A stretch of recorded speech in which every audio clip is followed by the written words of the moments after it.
The fluorescent lights of Murphy's Gas and Go buzzed like dying insects against the desert twilight, casting harsh shadows across cracked asphalt that had seen better decades. Maya Rodriguez pulled her father's ancient Honda Civic up to pump 3, the car's engine giving one final wheeze before falling silent. The dashboard clock read 9:47 p.m. in angry red digits, and she knew she was cutting it close for her midnight curfew. But her manager at the diner had asked her to cover an extra shift, and Maya never said no to money, not when her family needed every dollar to keep their small apartment in Riverside. She stepped out into the warm September air, her server's uniform still damped with the scent of fryer oil and disappointment.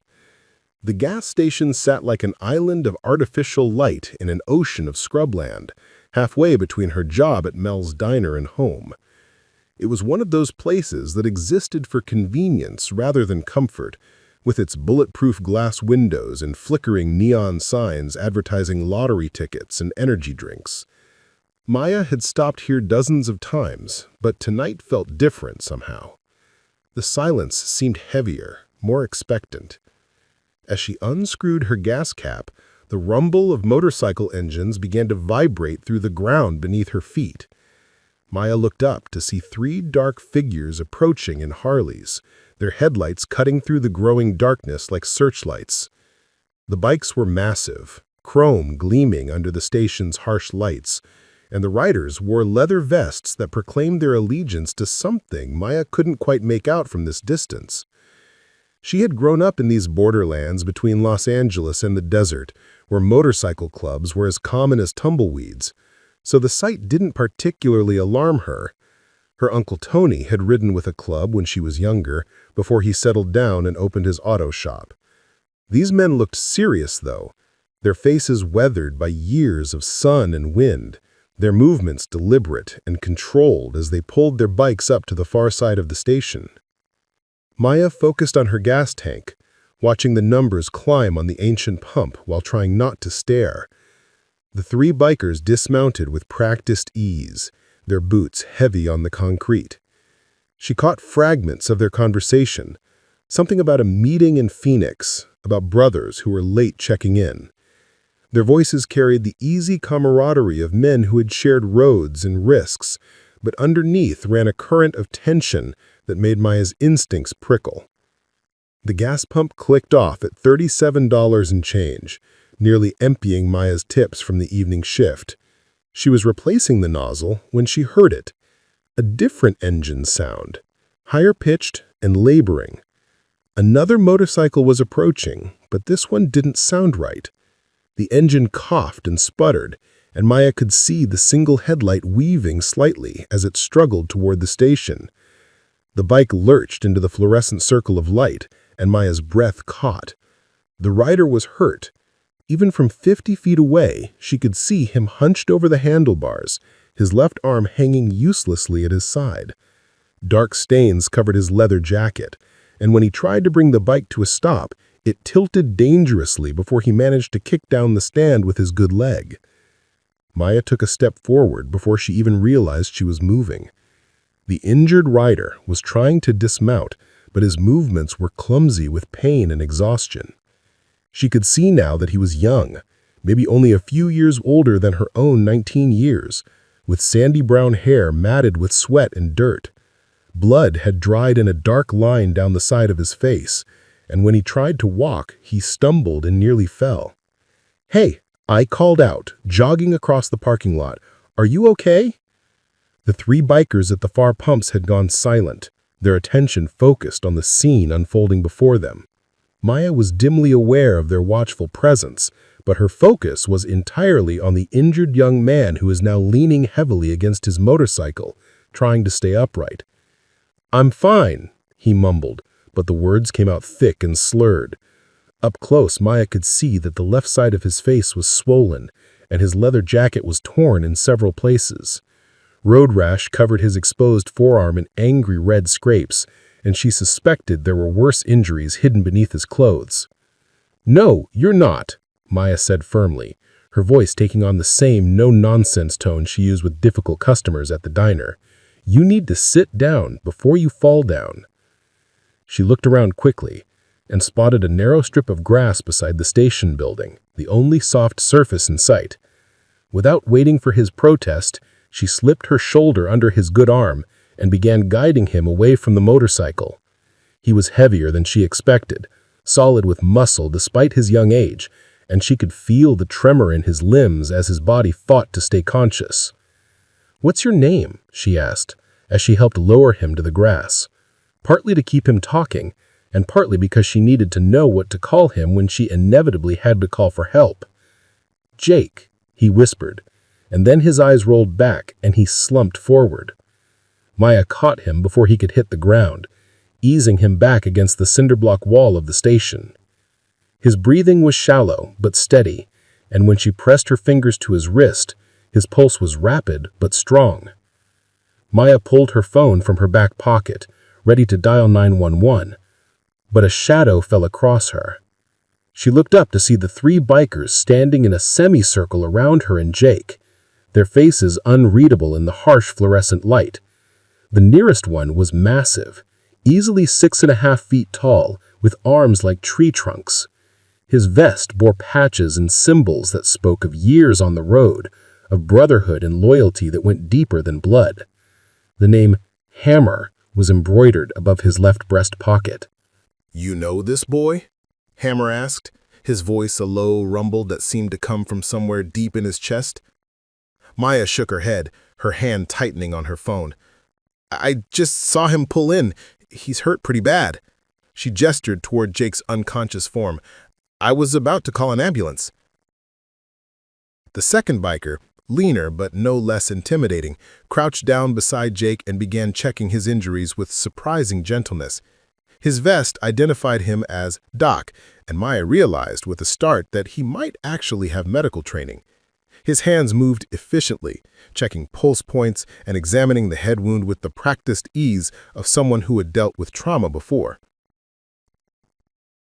"Concussion," Doc announced after a moment. "Possible internal bleeding. He's been riding for hours in this condition." He looked up at Maya, and she saw respect flicker in his weathered features. "Good thing you stopped him when you're dead. Another few miles and he might not have made it."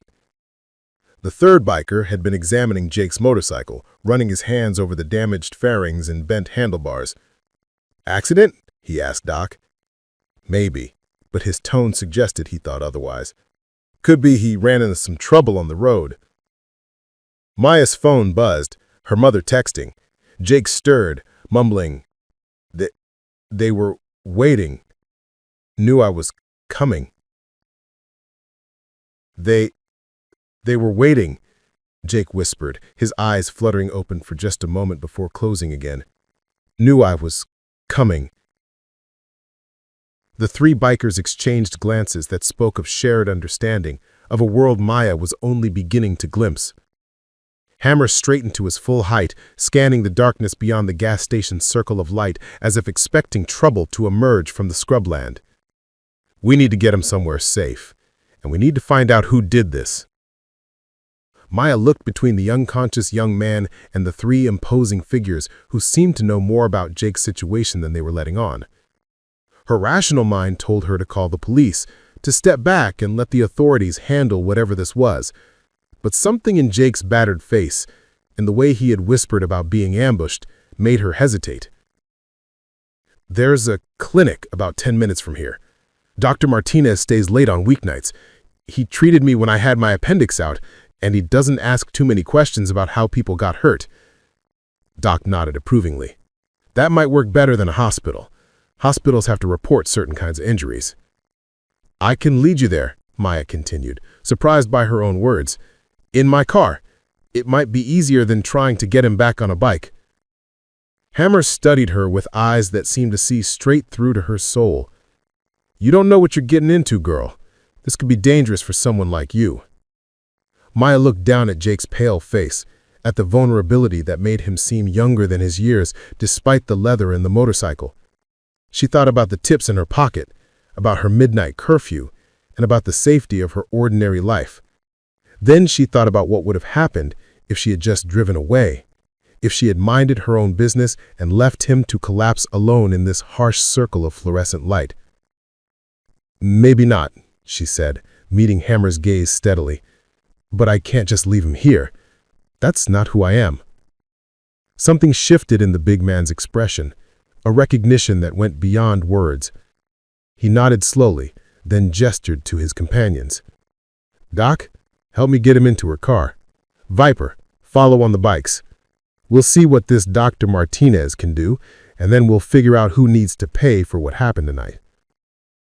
As they carefully lifted Jake's unconscious form and carried him toward her Honda, Maya realized that her ordinary evening had just taken a turn into territory she had never imagined. The desert night stretched out around them, full of unseen dangers and unspoken loyalties, and she was no longer just a teenager driving home from work. She was part of something now, connected to these men and their wounded brother by the simple act of choosing compassion over caution.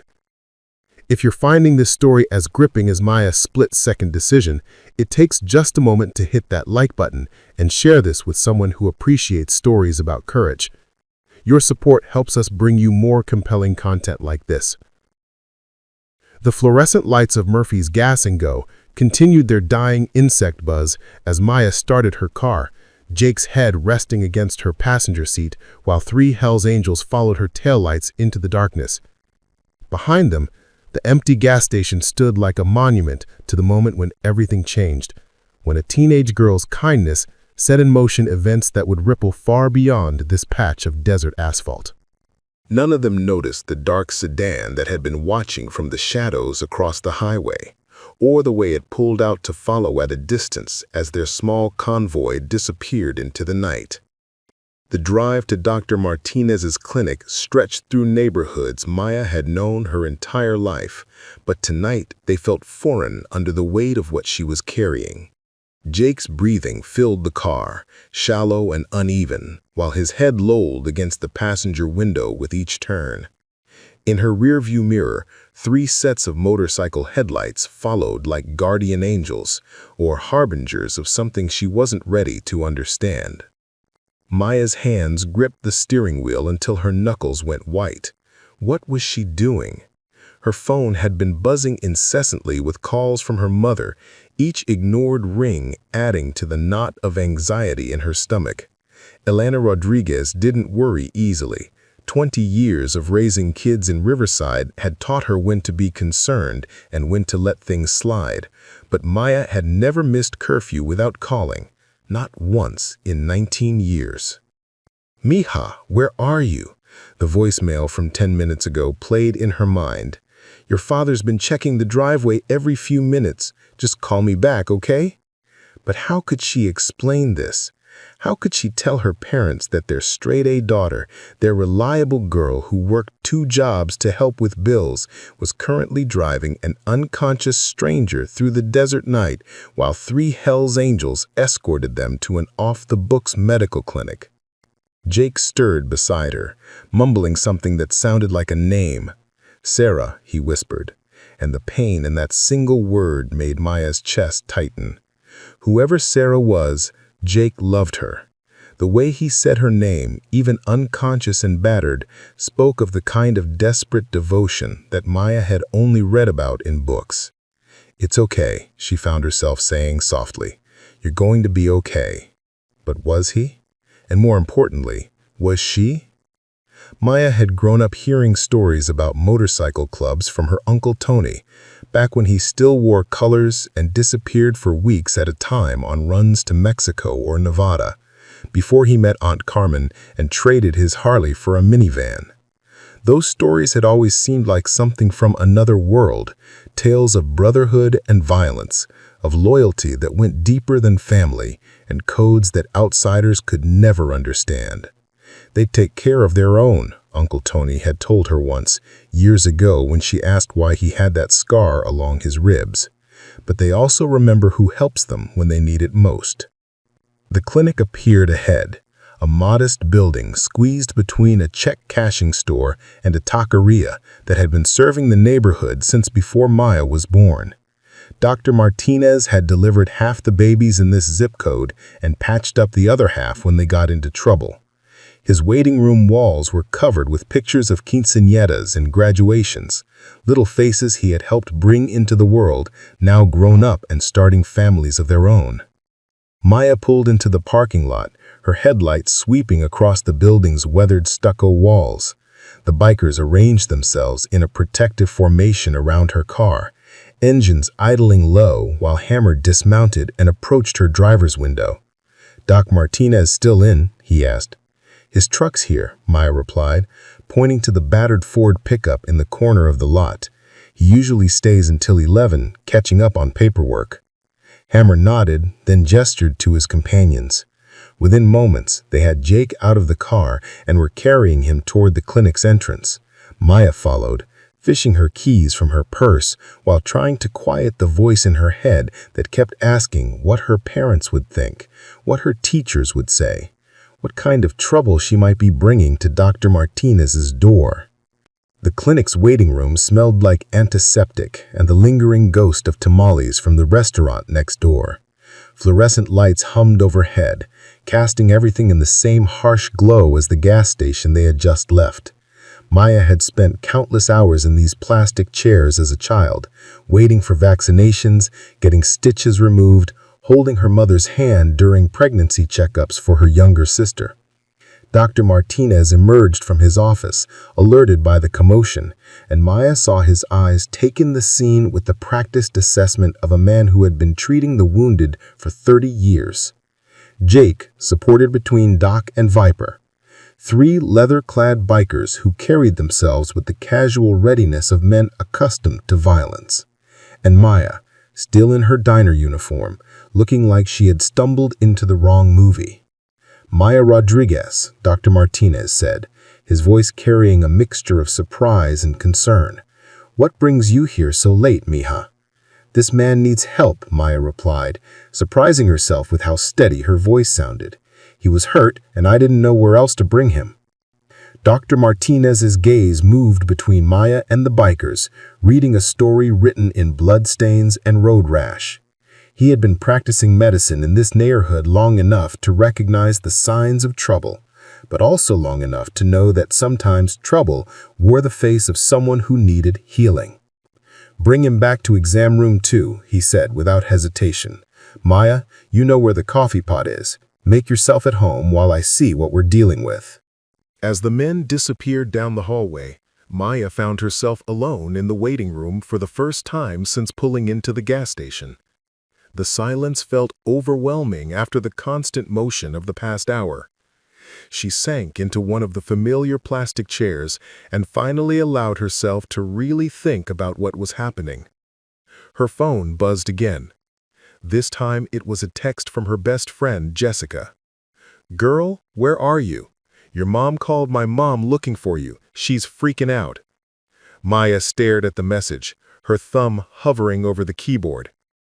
How could she explain that she was sitting in Dr. Martinez's waiting room at nearly 11 p.m., waiting to find out if a stranger she had rescued would live through the night?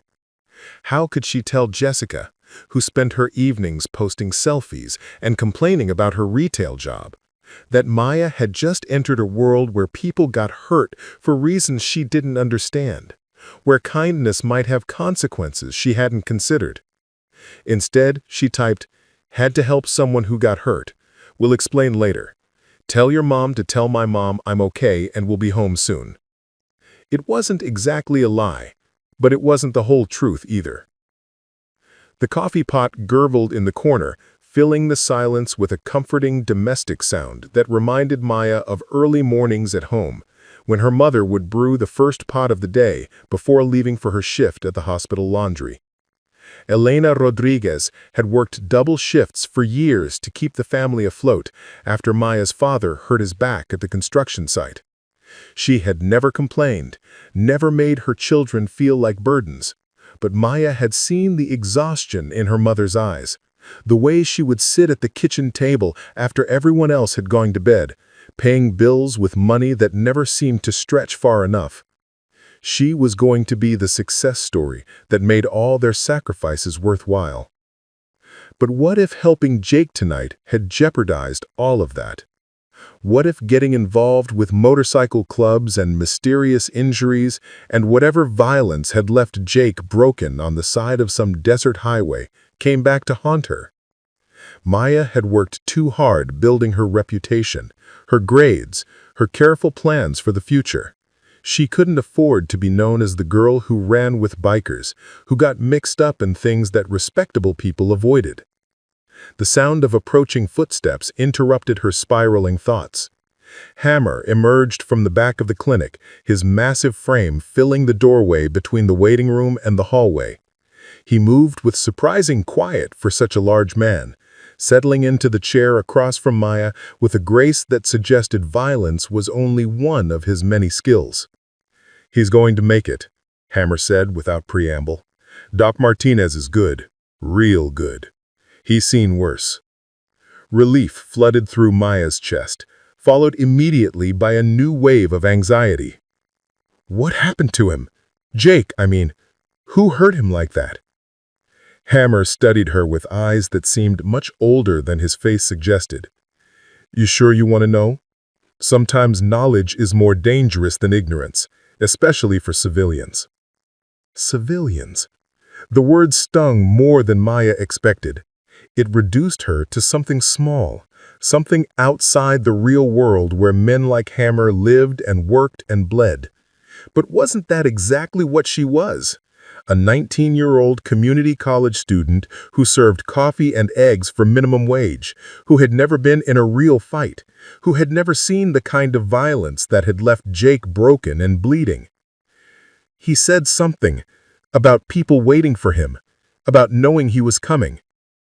"Smart girl," Hammer said, and there was approval in his voice. "You listen. That's good. That's how people stay alive in complicated situations." "Is this a complicated situation?"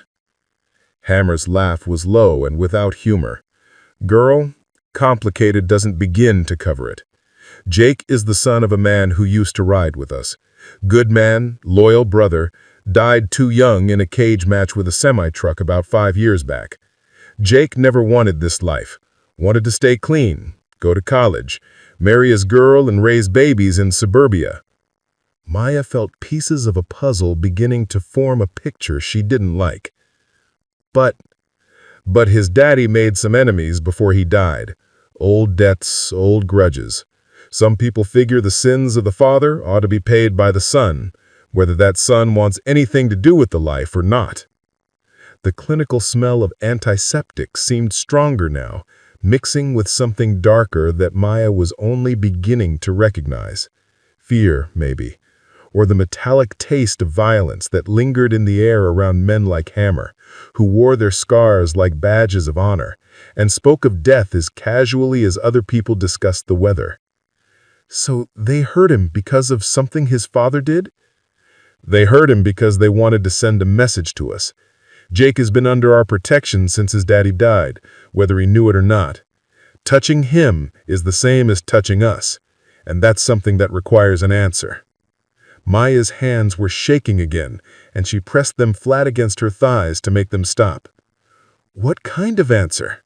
Before Hammer could respond, Dr. Martinez appeared in the doorway, wiping his hands on a towel that bore faint traces of blood. His face was grim but not defeated, the expression of a man who had pulled someone back from the edge and was satisfied with his work. "He'll live," the doctor announced. "Concussion, 3 broken ribs, road rash that'll take weeks to heal properly, but no internal bleeding, no permanent damage that I can see. He's lucky. Another hour or two in his condition, and we might have lost him." Maya felt tears she hadn't realized were building spill down her cheeks. The relief was physical, a loosening of muscles she hadn't known were clenched. Jake would live. The stranger she had helped, the boy who whispered Sarah's name in his delirium, would have a chance to see whatever tomorrow brought. "Can I see him?" she asked. Dr. Martinez nodded. "He's awake, asking for the girl who found him. Room 2, but don't stay too long. He needs rest." Maya stood on unsteady legs, aware that Hammer was watching her with an expression she couldn't read. Whatever happened next, whatever consequences her kindness might bring, she needed to see Jake with her own eyes. She needed to know that her choice to help had been the right one, even if she couldn't yet understand all the ways it might change her life. The hallway seemed longer than she remembered from childhood visits, each step taking her deeper into a story that had begun with compassion, but might end in ways she couldn't predict.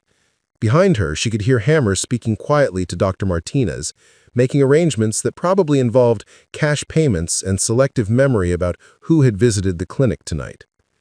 At the door to exam room 2, Maya paused with her hand on the knob. Through the thin wood, she could hear Jake's voice, weak but coherent, speaking to Doc and Viper in low tones about things she probably didn't want to understand. In a few seconds, she would cross another threshold, move deeper into a world that existed parallel to her own, but followed different rules, honored different loyalties. Her phone buzzed one more time.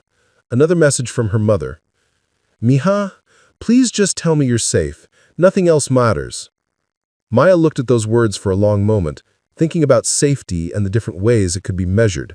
Physical safety, emotional safety, the safety of a carefully planned future that didn't include motorcycle clubs and blood debts and mysterious enemies who settled old scores with violence. Then she thought about Jake, alone and hurt, whispering Sarah's name into the desert night, about the choice between staying safe and staying human, between protecting herself and protecting someone who needed help.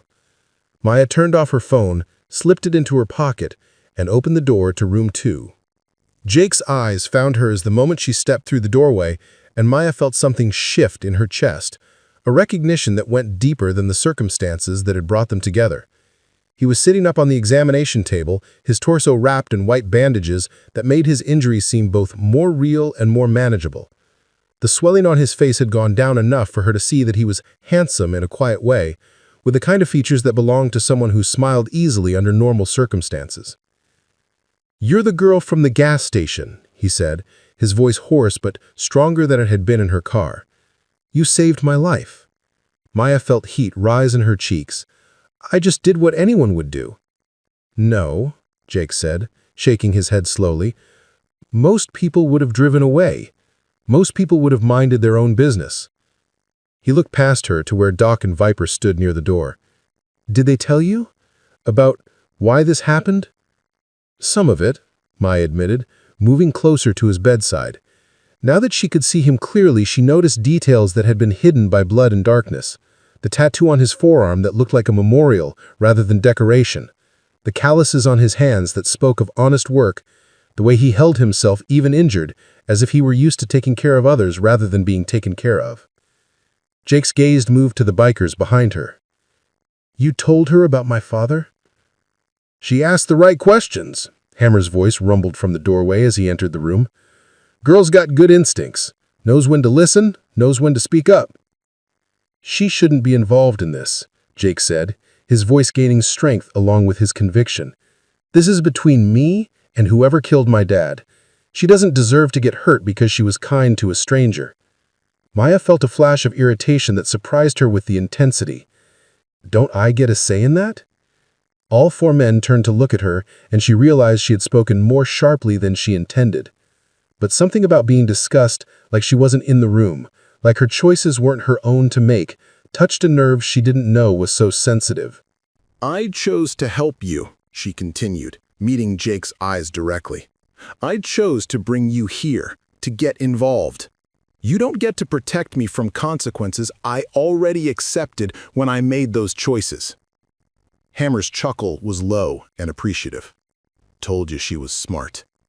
"Smart enough to know she's in over her head," Jake shot back. But there was respect in his voice along with concern. "Maya, it is Maya, right? This isn't some movie where everything works out because the good guys try hard enough. People die in this world. Good people. Innocent people who just happen to be in the wrong place at the wrong time. Like you were tonight?" Maya asked quietly. The question hung in the air between them, heavy with implications neither of them wanted to explore. Jake's jaw tightened, and she could see him fighting with something internal. Guilt, maybe, or anger at circumstances he couldn't control. "That's different," he said finally. "I knew the risks. I've been running from this my whole life, but I always knew it might catch up with me eventually." "What exactly is this?" Maya asked, looking around the room at the four men who seemed to share knowledge she didn't possess. "Everyone keeps talking around the edges, but nobody's told me what your father did or who wants to hurt you or why any of this is happening." Doc and Viper exchanged glances, and Maya caught something passing between them, a wordless communication that spoke of years of shared experience and mutual trust. Hammer folded his arms across his chest, his expression thoughtful as he studied her face. Jake's father was Michael Torres. Road name was Preacher. He rode with us for 15 years, died in a truck accident on I-10 about 5 years back. Maya waited for more, but Hammer seemed to be choosing his words carefully. Preacher was a good man, but he had a past. Before he joined the club, he worked for some people in Phoenix. Import business, you might say. When he left that life to ride with us, those people weren't happy about some of the things he knew, some of the contacts he took with him. "He stole from them?" "Nothing like that," Jake said, his voice bitter. "My father never stole anything in his life. But he knew where bodies were buried, who was paying who, which cops were on which payrolls. Information that was worth more than money to the right people." The pieces were starting to form a picture Maya didn't like. "And now they think you have that information. Or they think I can be used to hurt the club that protected him. My dad never told me anything about his old life. I was 12 when he died. I barely understood what the club meant to him, let alone whatever secrets he might have carried from before." "But they don't believe that." Viper spoke for the first time since Maya had entered the room, his voice carrying a trace of accent she couldn't place. "To them, blood is blood. Debt passes from father to son." Maya felt a chill that had nothing to do with the clinic's air conditioning. "So what happens now?" "Now, we make sure Jake disappears properly. New identity, new life, somewhere far from here. We've been trying to arrange it for months, but apparently someone found out about the plan. That's how they knew where to find me tonight. I was supposed to meet a contact in Barstow, someone who could get me papers and a clean exit. Instead, I rode into an ambush." Maya's mind was racing, trying to process the implications of what she was hearing. She wasn't just a good Samaritan who had helped a stranger and gone home to tell the story. She was a witness, a liability, someone who could potentially identify the people who had hurt Jake. "They won't come after her," Hammer said, but his voice lacked conviction. "She's not part of this."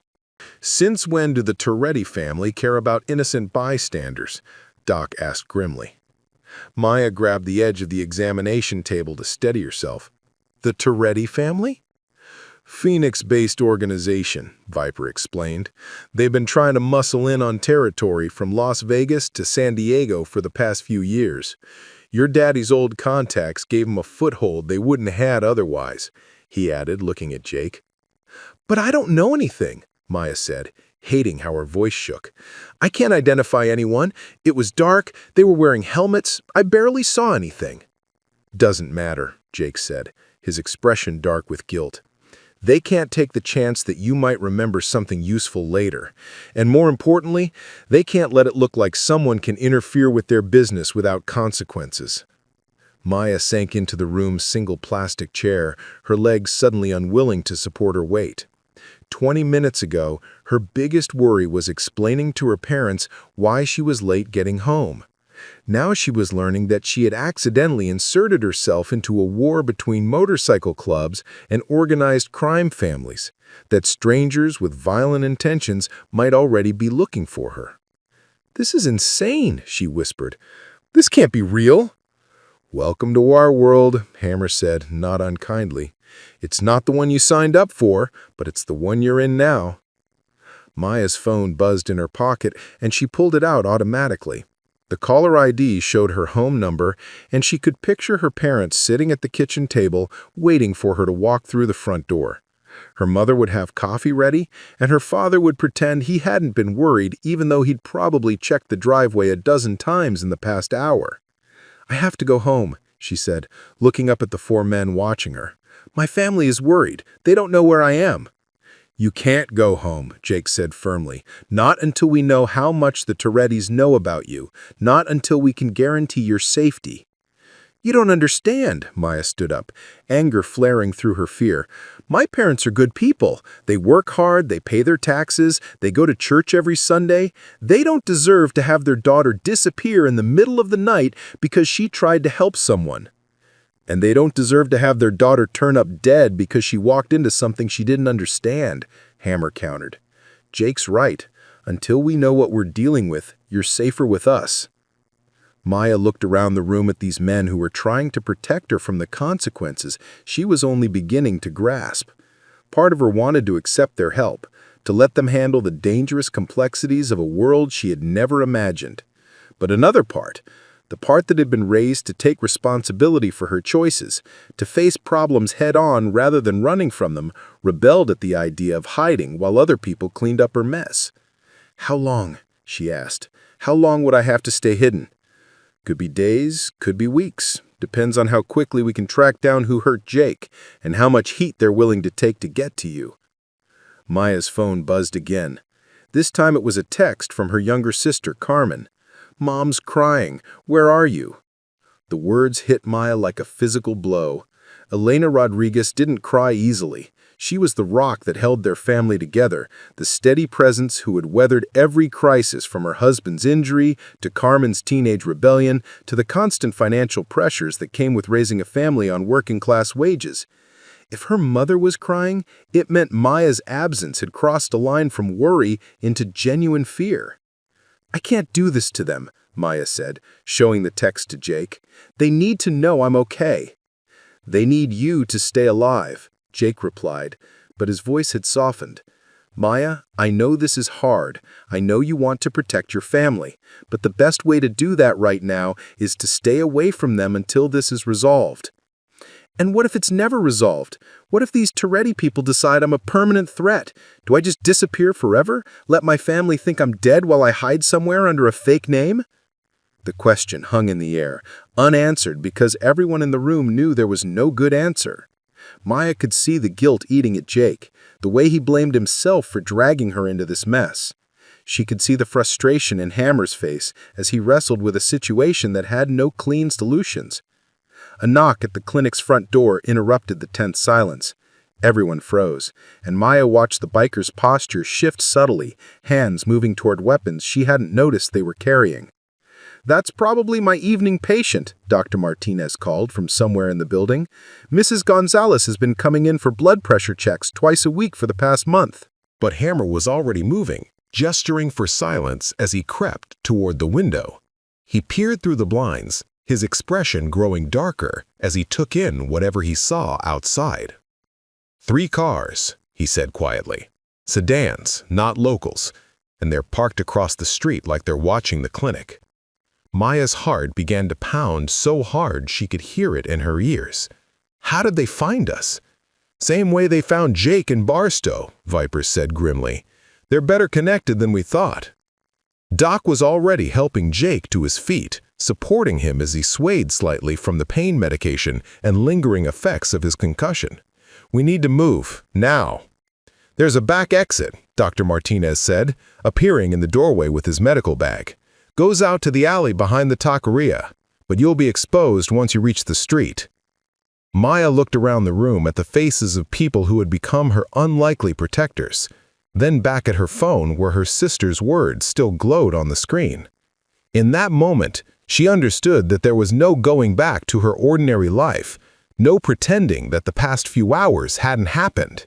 The girl who had pulled into Murphy's Gas and Go for a simple fill-up was gone, replaced by someone who had seen too much, knew too much, was wanted by people who solve problems with violence.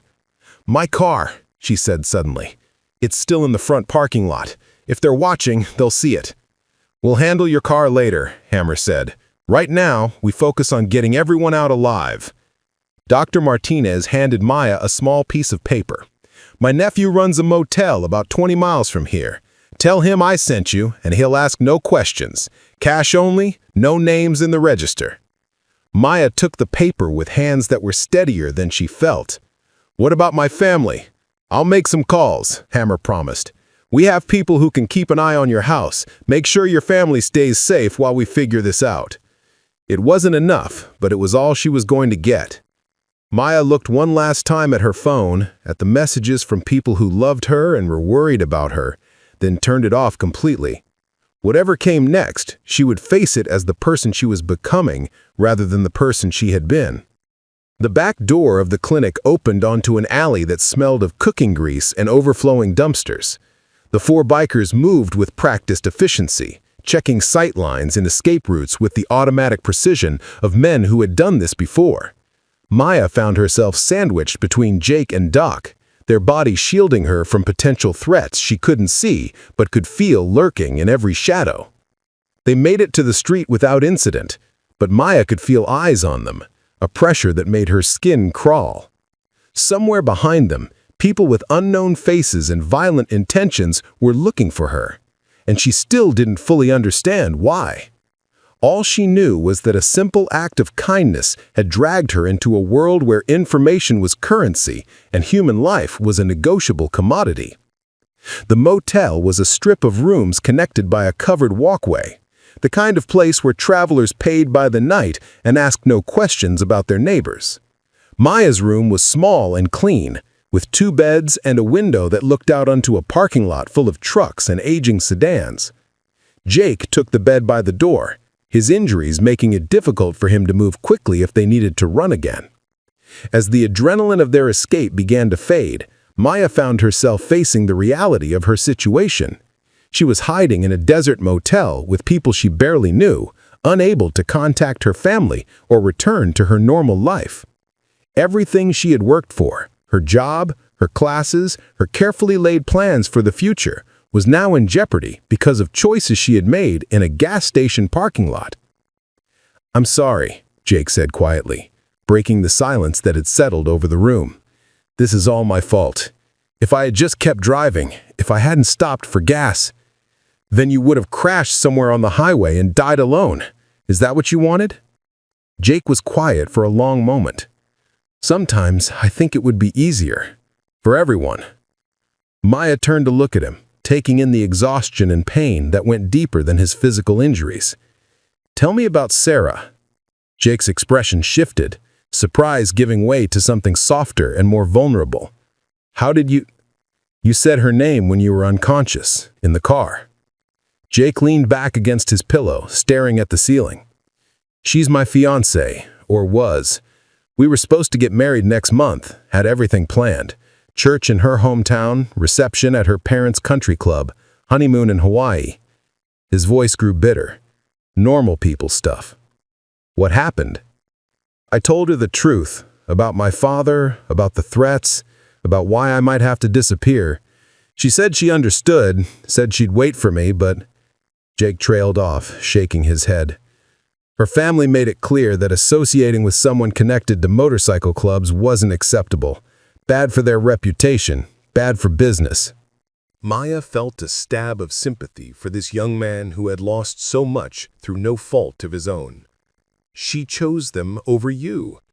"She chose safety over uncertainty," Jake corrected. "Can't really blame her for that. Sarah's a good person, but she's never had to deal with anything more dangerous than a parking ticket. She couldn't understand what it means to live with a target on your back." The parallel to her own situation wasn't lost on Maya. A few hours ago, she had been like Sarah, concerned with ordinary problems, insulated from the kinds of violence that shaped other people's lives. Now she was learning what it meant to be afraid, really afraid, in ways she had never imagined. A soft knock at the door made both of them freeze. Hammer's voice came through the thin wood. "It's me." Jake struggled to his feet and opened the door to admit the big biker, who looked grim as he settled into the room's single chair. "We've got problems," Hammer announced without a preamble. The Torres hit your family's house about an hour ago." Maya's world went cold. "Are they okay? Please tell me they're okay." "They're fine," Hammer said quickly. "Our people were already in position, and we got your family out before anyone got hurt. But the message was clear. They want you, and they're willing to go through your family to get to you." Maya buried her face in her hands, overwhelmed by guilt and terror. "This is all my fault. I should never have gotten involved." "This is not your fault," Jake said firmly, moving to sit beside her on the bed despite his injuries. "You didn't choose to be born into a criminal family. You didn't choose to inherit my father's enemies. All you did was show kindness to someone who needed help. And now my family is in danger because of it." Maya looked up at Hammer. "Where are they? Are they safe?" "Safe house outside of Riverside," Hammer replied. "They're scared and confused, but they're alive. We told them there was a gas leak in the neighborhood, and everyone had to be evacuated until it was fixed." "They believe that?" Hammer's expression was carefully neutral. "Your mother is smart, Maya. I think she knows there's more to the story, but she also knows that asking too many questions might not be safe for her family." Maya felt tears building behind her eyes, but she fought them back. Crying wouldn't help her family, wouldn't solve the problems her choices had created. She needed to think, to find a way out of this mess that didn't involve innocent people getting hurt. What do the Torres want? Specifically, I mean, what would make them leave my family alone? They want Jake, and they want anyone who might have information about what happened tonight. That includes you. "So give them what they want," Maya said, looking between Hammer and Jake. "Let me turn myself in, testify that I saw nothing, that I can't identify anyone. Get this over with."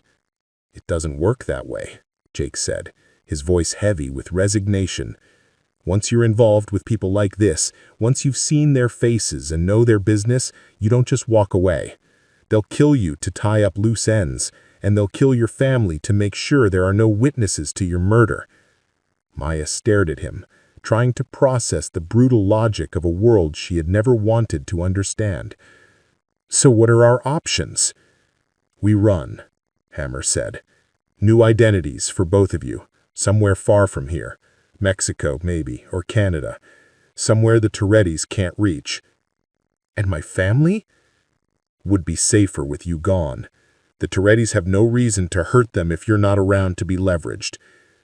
Maya stood up and walked to the window, looking out at the parking lot where ordinary people were living ordinary lives, unaware that a teenage girl in room 12 was deciding between abandoning everything she had ever known or putting the people she loved at risk.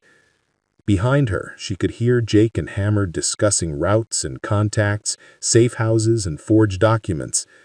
They were planning her new life, her exile from everything that had made her who she was. In the reflection on the glass, she could see her own face, tired, frightened, but still recognizably hers. For now. Maya didn't sleep that night. She lay on the scratchy motel bedspread, staring at the ceiling while Jake's breathing filled the darkness, deep and even, the sleep of someone whose body was forcing him to heal despite the chaos surrounding them. Every few minutes, she would hear the distant rumble of a motorcycle engine or the slam of a car door, and her heart would race until the sound faded into the desert night. At 3:17 a.m., her reflection in the dark window was interrupted by the soft glow of Jake's phone. He stirred, checking the message with the practiced stealth of someone accustomed to middle-of-the-night communications that might mean life or death. "Hammer wants to see us," he whispered. "Something's happened." They dressed quickly in the clothes Dr. Martinez had provided, generic jeans and t-shirts that made them look like any other young couple checking out of a roadside motel.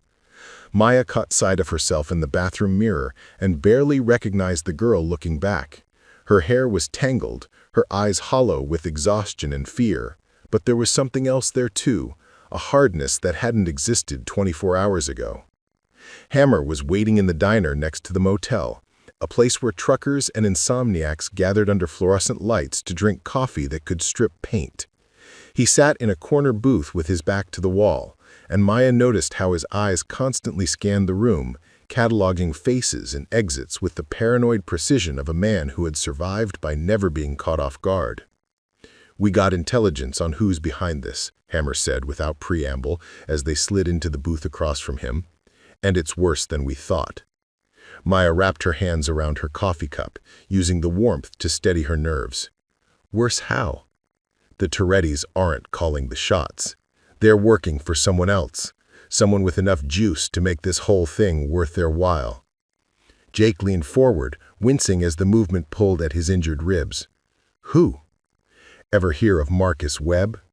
The name meant nothing to Maya, but she saw Jake's face go pale. "The federal prosecutor?" "Former federal prosecutor," Hammer corrected. "Currently running for Attorney General of California on a platform of law and order, cleaning up organized crime, making the streets safe for families." Maya felt pieces of a puzzle clicking into place, forming a picture that made her stomach turn.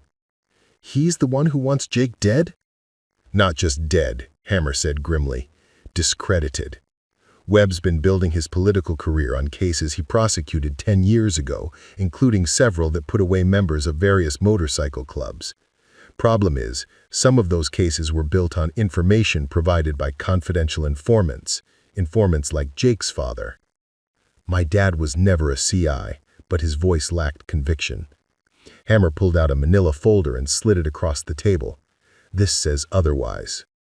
Maya watched Jake's hands shake as he opened the folder, his face growing darker with each page he turned. The documents inside were official-looking, stamped with federal seals and bearing dates from over a decade ago. She could see witness statements, payment records, and what looked like surveillance reports. "This is impossible," Jake whispered. "My father would never... He wasn't a snitch." Maya read the pain in Jake's face as everything he had believed about his father crumbled. Michael Torres hadn't been the honorable outlaw of Jake's childhood memories, but a man caught between impossible choices who had chosen his family over his loyalty to the club. "But he ended up riding with you anyway," Maya said, confused. "How does that work if he was in witness protection?" "Because Webb screwed him over," Hammer replied, his voice heavy with old anger.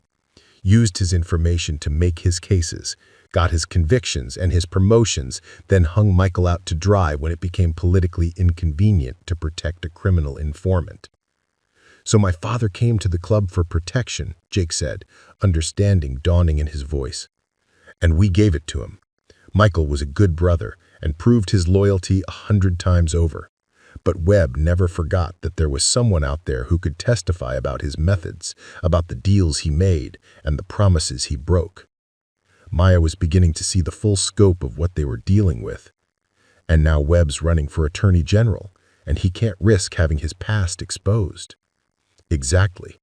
If Jake comes forward with what his father knew, or if he just exists as a potential threat, Webb's career is over. So Webb makes a deal with the Torres. They eliminate the threat, and in exchange, he looks the other way on some of their business activities once he's in office. The diner seemed to grow quieter around them, as if the weight of this revelation had affected the entire building. Maya stared at the documents scattered across the table, trying to process the idea that a man who presented himself as a champion of justice was willing to commit murder to protect his political ambitions. "There's more," Hammer said, and Maya wasn't sure she wanted to hear it. "Webb knows about you now. He knows you helped Jake, knows you were at the gas station, knows you can potentially identify some of his people." "But I can't," Maya protested. "I told you it was dark. They were wearing helmets." "Doesn't matter," Jake interrupted. "You're a witness to the aftermath, and you're connected to people who know the truth about what Webb did to my father. That makes you a liability he can't afford." Maya felt the walls of the diner closing in around her. A few hours ago, she had been worried about explaining her late night to her parents. Now she was learning that a powerful political figure wanted her dead to protect secrets she didn't even know she possessed. "What about my family?" she asked, though she was afraid of the answer. Hammer's expression grew even more grim. "They're leverage now. Webb's people can't touch you directly without risking exposure, but they can use your family to force you into the open."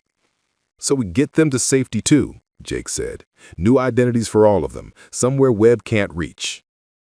5 people don't disappear as easily as 2, Hammer replied. And Maya's family isn't prepared for this life. They're civilians, good people who've never done anything wrong. You can't ask them to give up everything they've built because their daughter showed kindness to a stranger. Maya stared down at her coffee, watching the cream swirl in patterns that reminded her of storm clouds. Her family had worked so hard to build their small piece of the American dream. Her father's construction business, her mother's steady job at the hospital, Carmen's plans to study nursing, their little house with the mortgage payments that sometimes kept their parents awake at night. How could she ask them to abandon all of that because of a choice she had made without consulting them? There has to be another way, she said finally.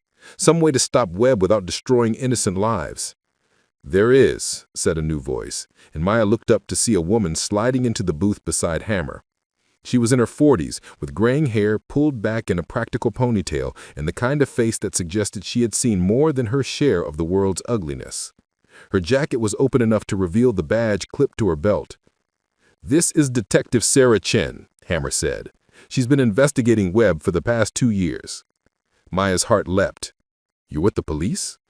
"FBI, actually," Chen corrected. "And yes, I know how this looks. Federal agent meeting with known associates of an outlaw motorcycle club in a truck stop diner at 4 in the morning. But sometimes the enemy of your enemy really is your friend." Jake was studying the detective with obvious suspicion. "How do we know you're not working with Webb?" Chen pulled out her phone and showed them a photo of Webb shaking hands with a man Maya didn't recognize, but whose face made Hammer's expression darken. "That's Vincent Toretti," Chen explained. "Picture was taken 3 weeks ago at a political fundraiser in Los Angeles. Webb's been taking money from the Toretti organization for the past 18 months, and in return, he's been feeding them information about ongoing investigations into their activities." "Do you have evidence of this?" Maya asked. "Some, but not enough to guarantee a conviction, especially against someone with Webb's connections and resources. What I need is testimony from someone who can tie Webb directly to the deals he made with informants like Michael Torres." Maya looked at Jake, seeing the conflict written across his face. "You want him to testify against Webb?" "I want him to tell the truth about what his father knew and what Webb promised him. With Jake's testimony and the evidence we've already gathered, we can prove that Webb used and discarded informants for his own political gain, and that he's now trying to cover up those crimes with murder." "And in exchange?" Hammer asked. "Full immunity for Jake, witness protection for his family if he wants it, and a guarantee that Webb will never be in a position to threaten anyone again." It sounded too good to be true, and Maya could see that Jake thought so too. "What's the catch?" Chen's expression grew serious. "The catch is that testifying against Webb means going public with everything. Your father's cooperation with federal prosecutors, the deals that were made, the way those deals were broken. It means admitting that Michael Torres wasn't the outlaw hero you remember, but a man who made impossible choices in an impossible situation." Maya watched Jake struggle with the decision, understanding that Chen was asking him to sacrifice not just his own safety, but his memories of his father. The Michael Torres who had raised him, who had taught him to work with his hands and treat women with respect and stand up for people who couldn't defend themselves, would be replaced in the public record with a different man, an informant who had betrayed his criminal associates to protect his family. "How long do I have to decide?" Jake asked. "Webb's announcing his candidacy officially tomorrow night," Chen replied. "Once he's in the race, he becomes untouchable until after the election. If we're going to move against him, it has to be in the next 24 hours. The diner fell silent except for the hum of the coffee machine and the distant sound of trucks on the highway. Maya could see the weight of the decision pressing down on Jake, the impossible choice between preserving his father's memory and stopping a corrupt politician who was willing to kill to protect his secrets. "What about Maya?" Jake asked finally. "If I testify, if Webb is arrested, what happens to her and her family?" "They go home," Chen said simply, "back to their normal lives. This whole thing becomes a footnote in a corruption case that most people will forget in 6 months." Maya felt a surge of hope so powerful it made her dizzy. Home, back to her job at the diner, her classes at community college, her family's small apartment where the biggest crisis was usually whether they could afford cable that month. Back to being ordinary, anonymous, safe. But as she looked at Jake's tortured expression, she realized that her return to normalcy would come at the cost of his peace of mind, his relationship with his father's memory, and possibly his life if Webb's associates decided to retaliate regardless of what happened to their boss. "I need to make a phone call," Jake said, standing slowly and walking toward the diner's entrance. Maya started to follow, but Hammer's hand on her arm stopped her. "Let him work through this alone," the big man advised. "This is his choice to make." Through the window, Maya could see Jake pacing in the parking lot, his phone pressed to his ear. She wondered who he was calling. Sarah, maybe, the fiancée who had chosen safety over love when the stakes became too high. Or maybe some other friend or relative who could help him decide whether destroying his father's reputation was worth stopping Webb's political ambitions. "I'm the blame for this. If I hadn't helped him, if I had just minded my own business." Then Jake would be dead and Webb would continue his climb to power. Sometimes the right choice creates complications, but that doesn't make it the wrong choice.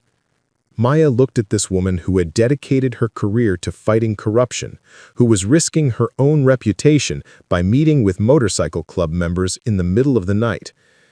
"How long have you known about Webb?" 2 years since I started investigating connections between the Torres family and various law enforcement agencies. Webb's name kept coming up in financial records, speaking fees, campaign contributions, consulting payments. All technically legal, but the timing always coincided with favorable treatment for Torres interests. And you couldn't prove it?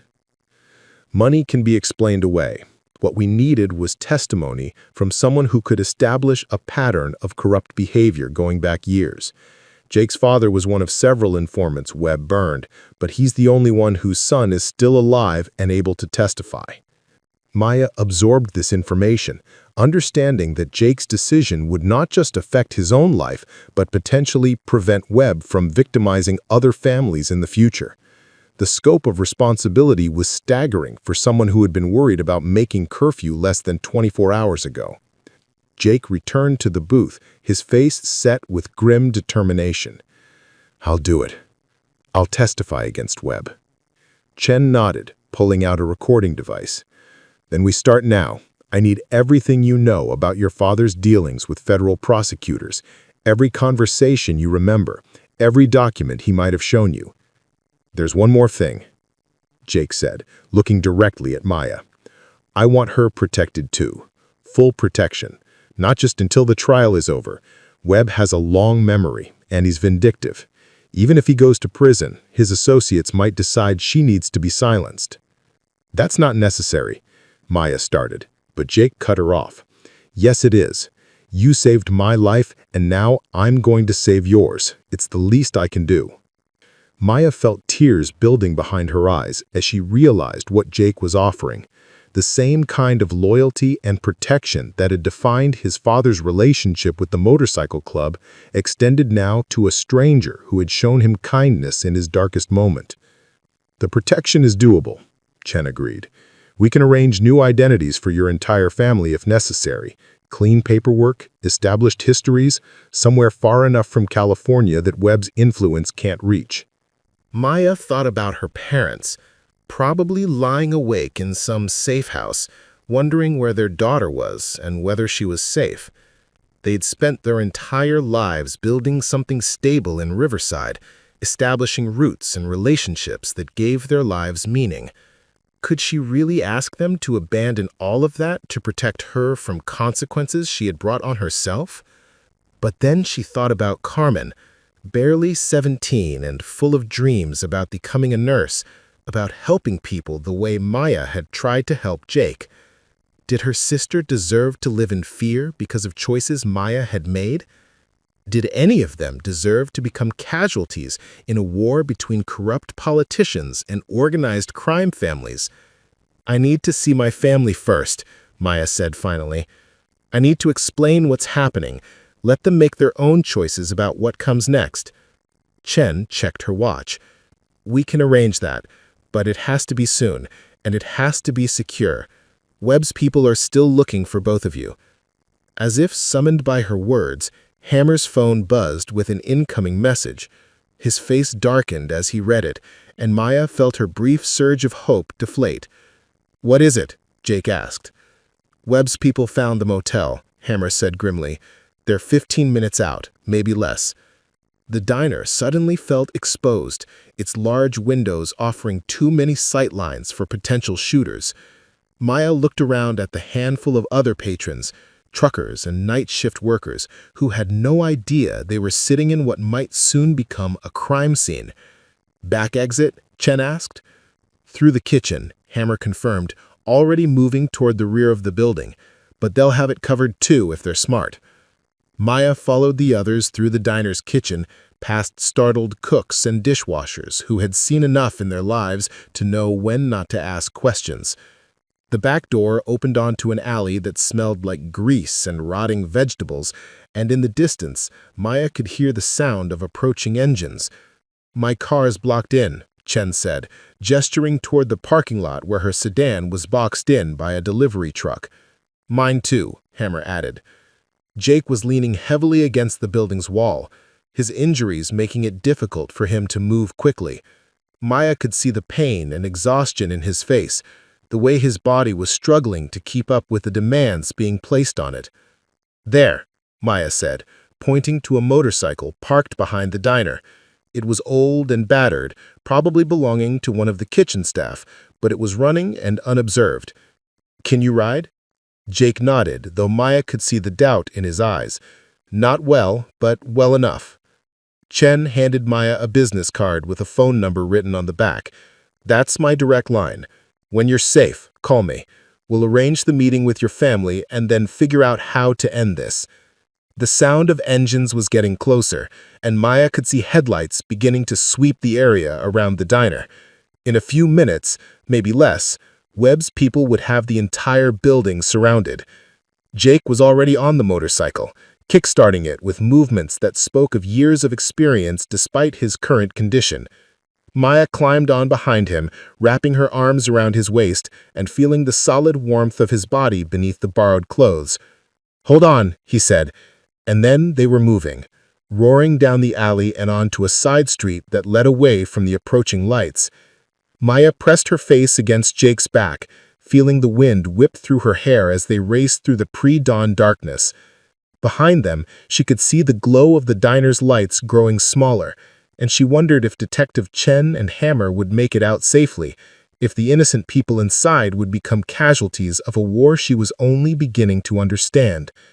But ahead of them lay the possibility of ending this nightmare, of bringing Webb to justice and reclaiming the normal life that had been stolen from her.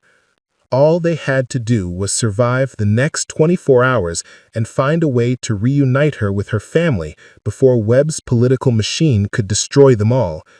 The desert highway stretched out before them, empty and full of promise, and for the first time since helping Jake at the gas station, Maya allowed herself to believe that everything might actually work out. She was wrong, but she wouldn't discover that until it was too late to change course. The safe house was nothing like Maya had imagined.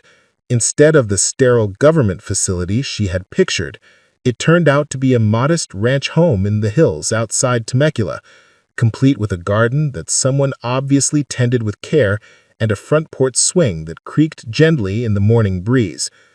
Detective Chatton had explained that they used civilian properties whenever possible, places that looked normal from the outside because they were normal, just temporarily repurposed to protect people whose lives had been turned upside down by forces beyond their control. Maya's hands shook as she walked up the front steps, Jake beside her moving more easily now after a night of rest and proper medical attention from Chen's contacts. Through the front window, she could see movement inside the house, and her heart began to race with anticipation and fear. How do you explain to your parents that their ordinary daughter had stumbled into a world of federal corruption and organized crime? How do you tell them that everything they had worked to build might have to be abandoned because of a choice made in a gas station parking lot? The door opened before they could knock, and Maya found herself face to face with her mother.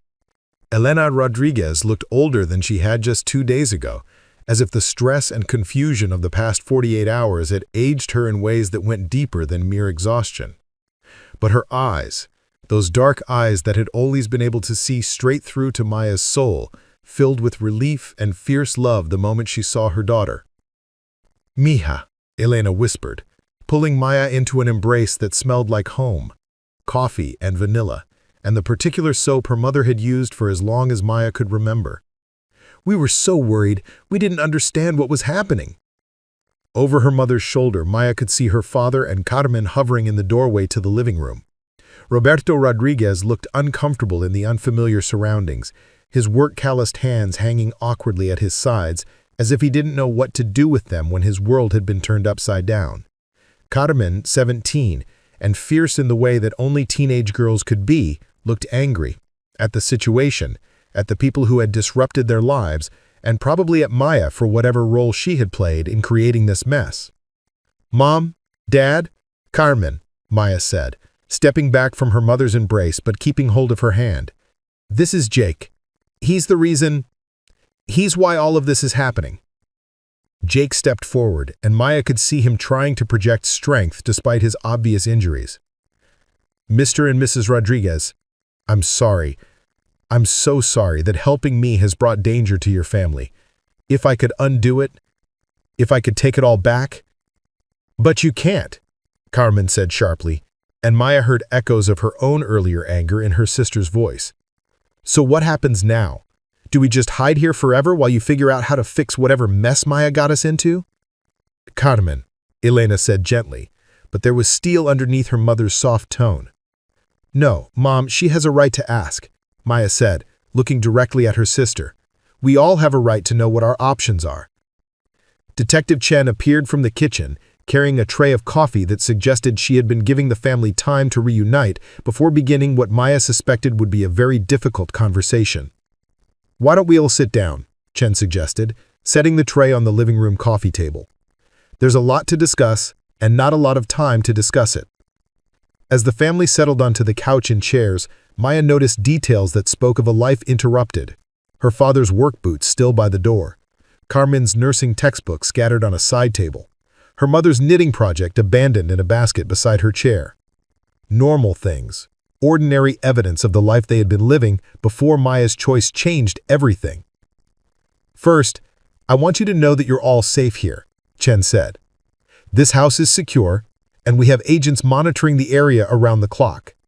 Nobody knows where you are except the people in this room and a very small number of federal personnel." "But that's not permanent," Roberto said. "It's not," Chen admitted. "Which is why we need to discuss your options going forward." Maya felt Jake tense beside her as Chen began to explain the situation. Marcus Webb's corruption, the danger to anyone who could testify against him, the choice between witness protection and living with the constant threat of retaliation. "So you're telling us that because our daughter helped an injured person, we have to choose between abandoning everything we've built here and living in fear for the rest of our lives?" "That's one way to look at it," Chen replied. "Another way is that Maya's choice to help Jake has given us the opportunity to stop a corrupt politician who's been victimizing families like yours for years. Without Jake's testimony, Webb will probably become Attorney General, and who knows how many more lives he'll destroy to protect his power." Carmen was studying Jake with the same intensity her mother used when she was trying to decide whether one of her children was telling the truth. "What's in this for you? Why are you willing to testify against this Webb person?"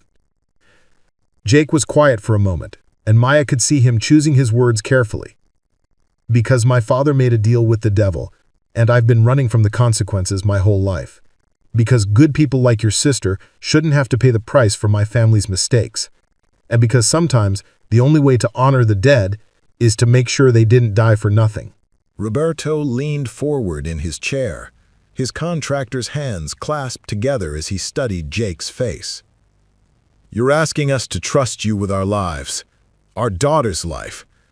What guarantee do we have that this testimony will actually stop the people who want to hurt us?" "None," Jake admitted. I can't promise that testifying against Webb will end all the danger. There will always be people in his organization who might want revenge, other criminals who see this as an opportunity to settle old scores. But I can promise that if we don't stop Webb now, the danger will only get worse. He's running for Attorney General, and if he wins, he'll have the power to make your family disappear permanently. The weight of that statement settled over the room like a physical presence. Maya looked at her parents, seeing them struggle with a decision no family should ever have to make. They had immigrated to this country with dreams of building something better for their children, had worked multiple jobs, and sacrificed their own comfort to give Maya and Carmen opportunities they had never had. Now they were being asked to walk away from all of that because their daughter had chosen compassion over caution. "There's something else," Chen said, and Maya could tell from her tone that whatever came next would be even harder to hear. "Webb's people have been busy while we've been arranging this meeting. They've started planting evidence that connects Maya to various criminal activities, drug possession, association with known felons, conspiracy charges that could put her away for years." Maya's blood went cold. "What kind of evidence?" "The kind it's hard to disprove once it's in the system," Chen replied grimly. "Doctored surveillance footage, planted drugs in her car, testimony from paid witnesses who will swear they saw her involved in illegal activities. If Webb can't eliminate you directly, he'll destroy your credibility and make sure no one believes anything you might say about his people." Carmen grabbed Maya's hand, her teenage anger replaced by fear that made her look younger than her 17 years. Can they really do that? Can they just make up crimes and send Maya to prison? "With enough money and the right connections, they can do almost anything," Chen confirmed. "Which is why we need to move fast. Jake's testimony tomorrow will blow this whole thing open, but only if we can keep both of you alive and credible until then." Elena stood up and walked to the window, looking out at the hills that surrounded the safe house. Maya could see the tension in her mother's shoulders, the way she held herself when she was trying to make an impossible decision. What would witness protection mean for us? Specifically, I mean, where would we go? What would we do? How would we live? New names, new histories, relocation to another state. The Marshals Service would provide initial financial support while you establish new lives. Roberto, you'd probably be doing similar construction work under a different identity. Elena, there are always hospitals that need experienced staff. Carmen would finish high school under her new name and could go to college anywhere in the country. "And Maya?" Roberto asked. Chen looked at Maya, and there was something like respect in her expression. Maya has proven herself capable of adapting to extraordinary circumstances. She could be anything she wants to be, anywhere she wants to be it. But Maya could hear what Chen wasn't saying. That witness protection would mean the end of everything that had made them a family. New names, new histories, but the same people trying to rebuild lives that would always be shadowed by the knowledge of what they had lost. What if we don't go into protection? What if we stay and fight? Then you spend the rest of your lives looking over your shoulders, never knowing if the person behind you in line at the grocery store is an assassin, never trusting anyone new you meet, never being able to relax, because relaxation could get you killed.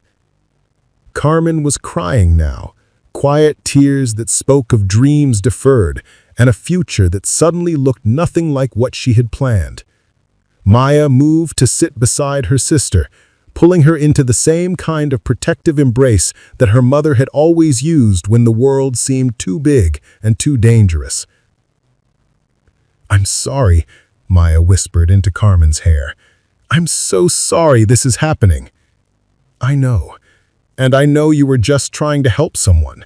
But Maya, I'm scared. I'm scared of hiding, and I'm scared of not hiding. And I don't know how to choose." Elena turned away from the window, and Maya could see that her mother had made some kind of decision. How long do we have to decide? Jake's testimony is scheduled for tomorrow morning.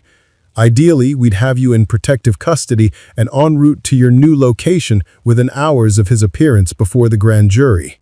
And if Webb is arrested, if this all works out the way you hope it will, Roberto asked, then you'd still need to be careful, but the immediate threat would be significantly reduced. You might be able to return to your lives here, though it would take time to clear Maya's name from the charges they're trying to fabricate. Stories like Maya's remind us that ordinary people face extraordinary choices every day. If this story is keeping you on the edge of your seat, don't forget to subscribe for more true-to-life tales of courage and consequence. Hit that notification bell so you never miss our latest uploads. Her father, who had built his business with nothing but determination and honesty, was now forced to consider abandoning everything he had worked for. Her mother, who had sacrificed her own dreams to make her children's dreams possible, now watching those dreams crumble. Her sister, just beginning to discover who she wanted to become, now faced with the possibility of becoming someone else entirely. And Jake, the stranger who had become something more through shared danger and mutual sacrifice, carrying the burden of testimony that could save or damn them all. "I want to make a proposal," Maya said, surprised by the steadiness of her own voice. "Jake testifies tomorrow, and we see what happens. If Webb is arrested, if the charges against me are dropped, if it looks like this nightmare might actually be over, then we stay and try to rebuild. But if something goes wrong, if Webb escapes justice, or if there are still threats we can't handle, then we accept witness protection." "That's a hell of a gamble," Chen said. "Everything we've done since I stopped at that gas station has been a gamble. At least this way, we're gambling on justice instead of just running from injustice." Elena and Roberto exchanged one of those looks that spoke of 20 years of marriage and shared decisions. Carmen wiped her eyes and straightened her shoulders in a gesture that reminded Maya how strong her little sister really was. "If that's what Maya wants," Elena said finally, "then that's what we do. We stick together as a family, and we face whatever comes next together." Jake was looking at Maya with an expression she couldn't quite read. "You know this means you'll be in danger until Webb's trial is over. Could be months, maybe even years if his lawyers drag things out." "I know," Maya said, "but I also know that some things are worth the risk. Family is worth the risk. Justice is worth the risk. And sometimes the right choice is the hard choice." Chen nodded slowly. "All right, but we do this my way, with full security, constant protection, and the understanding that if anything goes wrong tomorrow, you all disappear immediately. No arguments, no delays, no second chances." "Understood," Maya said, speaking for her family. The rest of the day passed in a strange mixture of normalcy and tension. Elena cooked dinner using ingredients Chen's people had provided, filling the safe house with familiar smells that almost made it feel like home. Roberto found tools in the garage and spent hours fixing a squeaky hinge on the back door, his way of dealing with stress by making things work properly.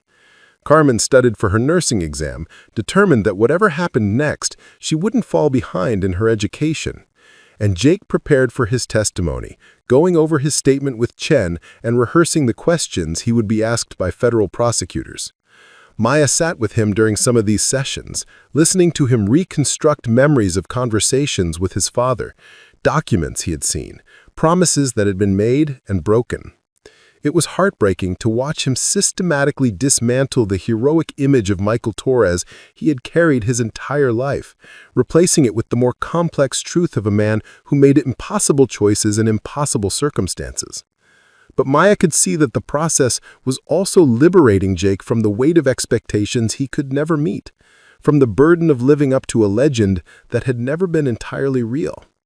"Do you regret it?" Maya asked him late that evening, after her family had gone to bed and they were sitting on the back porch watching the stars, agreeing to testify. Jake was quiet for a long time, considering the question with the seriousness it deserved. "I regret that my father's choices put us all in this position," he said.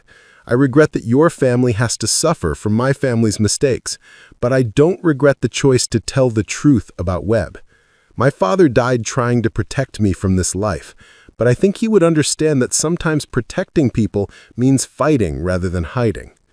Maya reached over and took his hand, feeling the calluses and scars that told the story of a life that had never been easy. What happens to us after tomorrow, assuming everything goes according to plan? I don't know, Jake admitted. I've been focused on just getting through this testimony, on making sure Webb pays for what he's done. I haven't let myself think much about what comes after. Maybe you should, Maya said gently. Maybe we all should.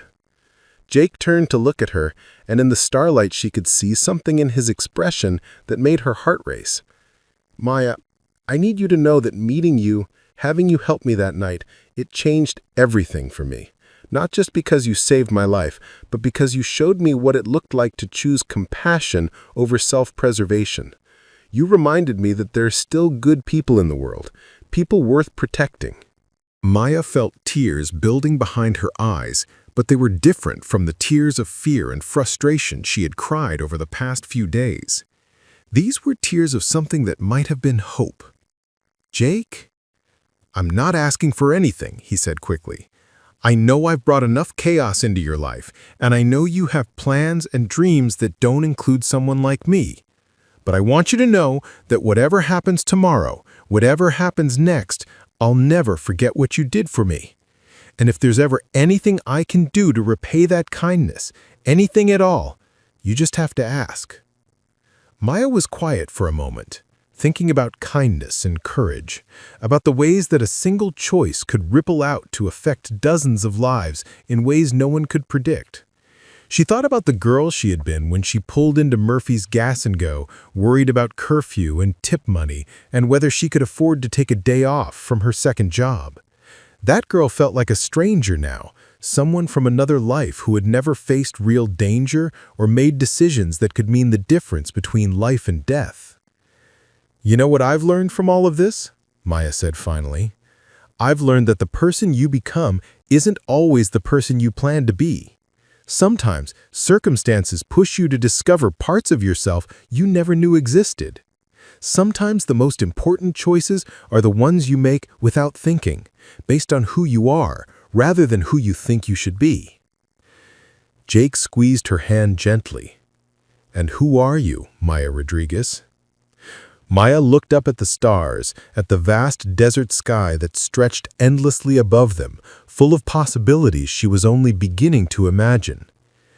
I'm someone who helps, she said simply. Someone who chooses kindness over safety, truth over convenience, justice over peace.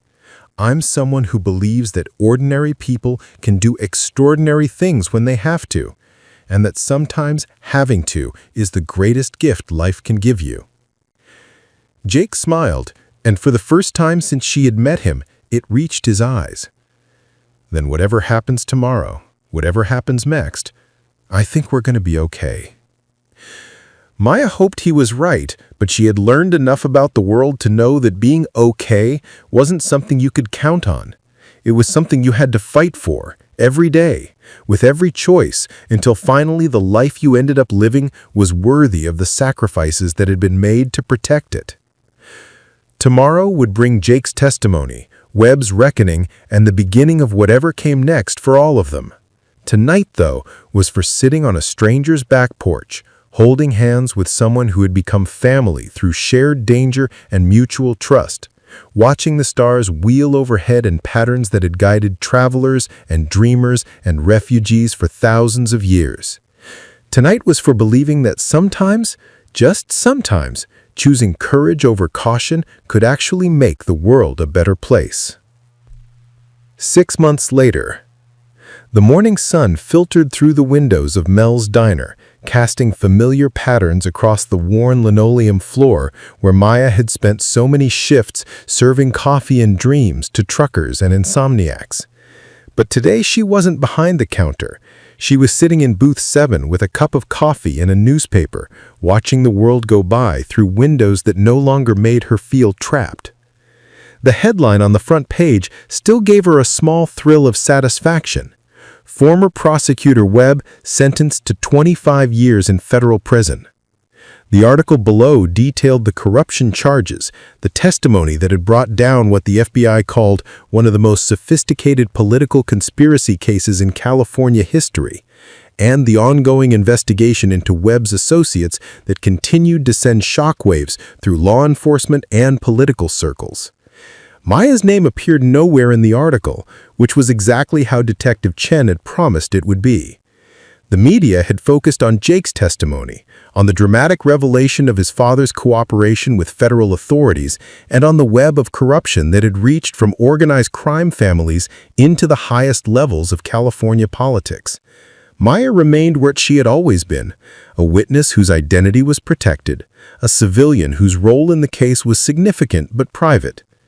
The bell above the diner's entrance chimed, and Maya looked up to see Jake walking through the door. 6 months of proper medical care and regular meals had filled out his frame, and the haunted look that had shadowed his eyes during those first desperate days had been replaced by something that might have been peace. He wore jeans and a simple button-down shirt, the kind of clothes that spoke of someone building a normal life rather than running from an extraordinary past. "Right on time," Maya said as he slid into the booth across from her. "Wouldn't want to keep my tutor waiting," Renee replied with a grin that still made her heart skip a little. "How'd I do on the practice test?" Maya pulled out a sheet of paper covered with red marks and corrections. "Better? Your essay on criminal justice reform actually showed some real insight, though your grammar still needs work." Jake had been taking community college classes for the past 4 months, working toward the degree his father had always wanted him to earn. It turned out that growing up on the edges of the criminal justice system had given him a unique perspective on law enforcement and corrections that his professors found valuable, even if his formal education had been interrupted by years of running and hiding. "Maya," Jake said, his voice taking on the serious tone he used when he had something important to discuss. "I got some news yesterday." Maya felt a familiar flutter of anxiety, the conditioned response of someone who had learned that news was often dangerous. Good news or bad news? Good news, I think. Sarah called. Maya's coffee cup stopped halfway to her lips. In all the months they had been rebuilding their lives, Jake had never mentioned his former fiancée except in the past tense as part of a life he had left behind when he chose truth over safety. "She wants to see me," Jake continued. "Says she's been following the news about Webb's trial, about what I did. She wants to apologize for the way things ended between us." Maya set down her coffee cup carefully, fighting to keep her expression neutral. That's good, right? Closure is important." Jake studied her face with the same intensity he brought to his criminal justice essays, reading between the lines of what she was saying and what she wasn't. "Maya, you know that what happened between Sarah and me was over long before I met you, right? She chose safety over love, and I understand why she did it, but that choice revealed something about who we were together that couldn't be fixed with apologies." "Jake, you don't owe me explanations about your past relationships," Maya said, but she could hear the relief in her own voice. "Maybe not," Jake agreed. "But I owe you honesty about my current feelings. And the truth is, meeting you changed everything for me. Not just because you saved my life that night, but because you showed me what it looked like to choose courage over convenience, to care about people you barely knew, to fight for justice even when it would have been easier to walk away." Maya felt heat rise in her cheeks, the same flutter of emotion she had been trying to ignore for months. Their relationship had been complicated from the beginning, born out of crisis, nurtured through shared danger, and now existing in the strange calm that followed the storm of Webb's arrest and trial. They had been careful with each other, respectful of the trauma they had both experienced, but Maya couldn't deny that something deeper had been growing between them. "I care about you too," Maya said softly. "More than I probably should, considering everything that's happened." "Why shouldn't you?" Jake asked. "Because we met under dramatic circumstances? Because our relationship started with me bleeding in a gas station parking lot?" Maya laughed despite herself. "When you put it like that, it does sound like something out of a movie." "Maybe," Jake agreed. But movies don't usually show what comes after the dramatic ending. They don't show two people learning to trust each other in ordinary moments, figuring out if what they felt during the crisis was real enough to survive in peacetime. Maya looked around the diner, at the familiar surroundings that represented the ordinary life she had fought so hard to reclaim. Her family was safe. Roberto had expanded his construction business with contracts that came through Hammer's surprisingly extensive network of legitimate contacts. Elena had returned to her job at the hospital with a new appreciation for how precious normal days could be. And Carmen was thriving in her nursing program, inspired in part by watching Dr. Martinez work under pressure. Maya herself was finishing her associate's degree while working part-time at a legal aid clinic, helping people navigate the same kind of bureaucratic maze that had nearly swallowed her family during Webb's persecution. It wasn't the life she had planned before that night at Murphy's Gas and Go, but it was a life that felt meaningful in ways her previous existence never had. "You know what I think?" Maya said, reaching across the table to take Jake's hand. "I think we've earned the right to find out if this is real. I think we've proven that we can handle crisis together, and now we deserve the chance to see if we can handle happiness together too." Jake's smile was bright enough to light up the entire diner. "Does this mean you'll go to dinner with me? Somewhere that isn't a safe house or a truck stop or a hospital waiting room?" "I thought you'd never ask," Maya replied. And for the first time in months, the future looked like something to anticipate rather than survive. 2 years later. The graduation ceremony was held on a perfect May morning with a desert breeze that carried the scent of blooming oleander and the promise of summer adventures.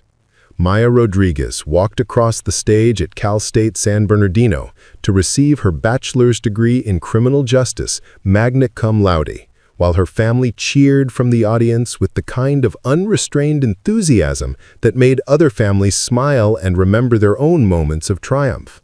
In the audience, Elena Rodriguez dabbed at her eyes with a tissue, while Roberto recorded everything on his phone, determined to capture every second of his daughter's achievement.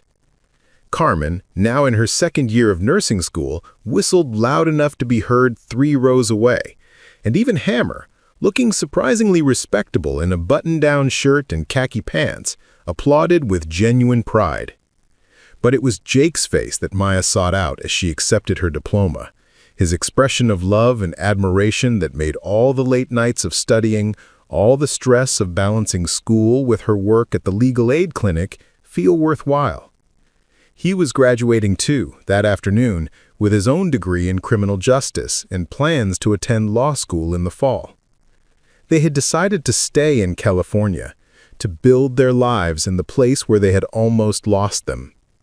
It was a choice that surprised some people. Detective Chen had mentioned more than once that they could start fresh anywhere in the country, could leave behind the memories and associations that tied them to Webb's conspiracy and its aftermath. But Maya and Jake had discovered that running from the past was less appealing than transforming it into something meaningful. The legal aid clinic where Maya worked had grown significantly in the 2 years since Webb's conviction, funded in part by civil settlements from the various organizations that had enabled his corruption. They helped families facing false charges, immigrants navigating the citizenship process, and people who needed legal representation but couldn't afford the kind of high-powered attorneys that Webb had once employed to protect his interests. It was satisfying work, the kind that let Maya use her experience with injustice to prevent other families from suffering what hers had endured. And if her colleagues sometimes wondered why a 21-year-old college student had such sophisticated understanding of federal witness protection programs and organized crime prosecutions, they were kind enough to not ask too many questions.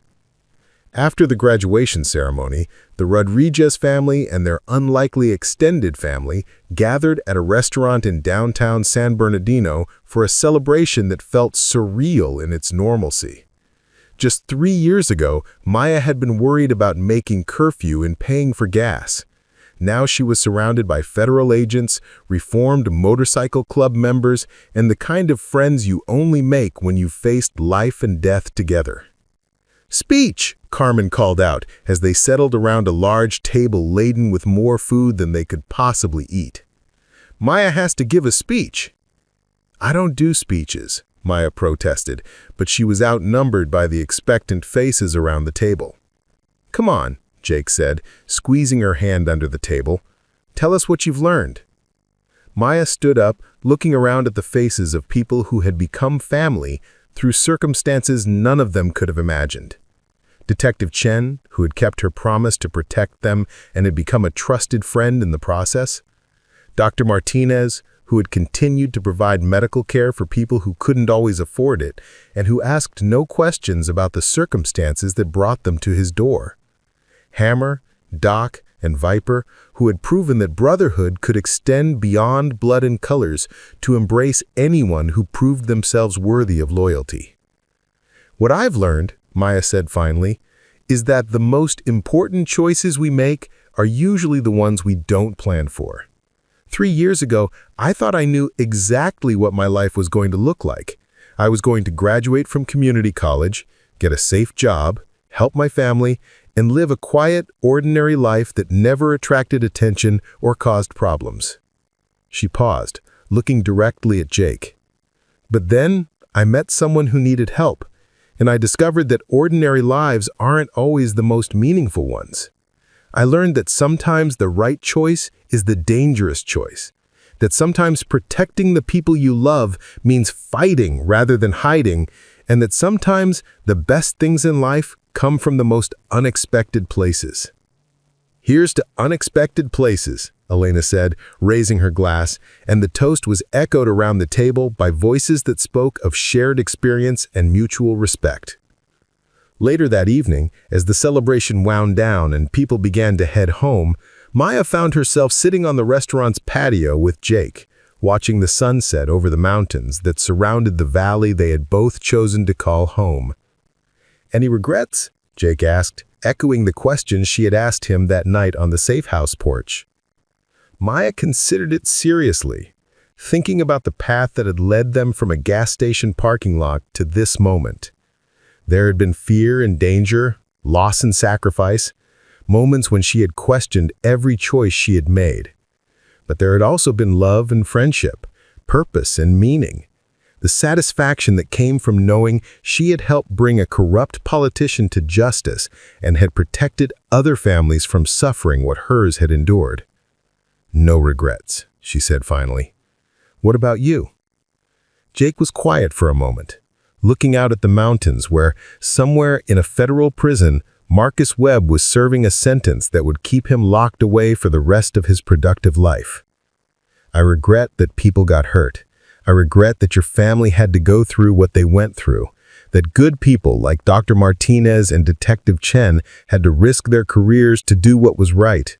But I don't regret meeting you, and I don't regret the choice to tell the truth about my father and Webb." Maya leaned against his shoulder, feeling the solid warmth of someone who had become home in ways she was still learning to understand. "Jake?" "Yeah?" "When you were talking to Sarah, when she called to apologize, did you tell her about us?" Jake chuckled, the sound rumbling through his chest where her head rested. "I told her I was in love with someone who had changed my life in ways I was still trying to understand. I told her that meeting you had shown me what it meant to choose love over fear, truth over safety, and that I couldn't imagine wanting to be with anyone else." Maya felt tears prick behind her eyes, but they were the good kind of tears, the kind that came with happiness that felt too big for one person to contain. What did she say to that? She said she was happy for me, and I think she meant it. Sarah's not a bad person, Maya. She just wasn't the right person for the life I ended up living. Maya took one last look around the gas station, at the place where her ordinary life had ended and her extraordinary one had begun. The plaque would stay here long after they were gone, a small reminder to future travelers that the choice between helping and not helping, between courage and caution, was always available to anyone who found themselves in a position to make a difference. "Ready," she said, buckling her seatbelt and reaching back to tickle their daughter's feet. "Let's go home." As they pulled away from Murphy's Gas and Go and merged onto the highway that would take them back to their life in San Bernardino, Maya thought about all the people who had passed through this story. Detective Chin, who had retired with commendations and now taught criminal justice at a community college. Dr. Martinez, who still ran his clinic and still asked no questions about the circumstances that brought people to his door. Hammer, Doc, and Viper, who had proven that family could be chosen as well as inherited, and who still called on holidays to check on the young couple they had helped protect. Even Marcus Webb, serving his sentence in federal prison, was part of this story. His corruption had been exposed, his victims had received justice, and his downfall had led to reforms that would protect future witnesses and informants from the kind of betrayal Michael Torres had suffered. It was a good story, Maya thought, as she watched the desert landscape flow past her window. Not the story she had planned to live, but the story that had chosen her when she chose compassion over caution in a gas station parking lot on a night that had seemed like just another ordinary night. The best stories, she had learned, were often the ones you didn't see coming, the ones that started with a simple choice to help and ended with a lifetime of meaning and purpose and love that had been worth every moment of danger and uncertainty. As their car disappeared into the stream of traffic heading home, the bronze plaque caught the last light of the setting sun, its message visible to anyone who cared to look. Small acts of compassion can change the world. Sometimes they did it one person at a time. Sometimes they did it one choice at a time. Sometimes they did it one night at a gas station when a teenage girl decided that helping someone was more important than staying safe. And sometimes, if you were very lucky, those small acts of compassion changed your own world in ways you never could have imagined, creating a life more meaningful than any you could have planned. 10 years later, the courtroom was packed with reporters, family members, and legal observers who had come to witness what the Los Angeles Times was calling the conclusion of California's most significant corruption case of the decade. Maya Torres sat at the plaintiff's table, her briefcase open beside her, reviewing notes for what she hoped would be her final argument in the civil rights lawsuit that had consumed the past 3 years of her life. Across the aisle sat the legal team representing the estate of Marcus Webb, who had died in federal prison the previous year, not from violence, as many had predicted, but from a heart attack brought on by the stress of facing yet another corruption investigation.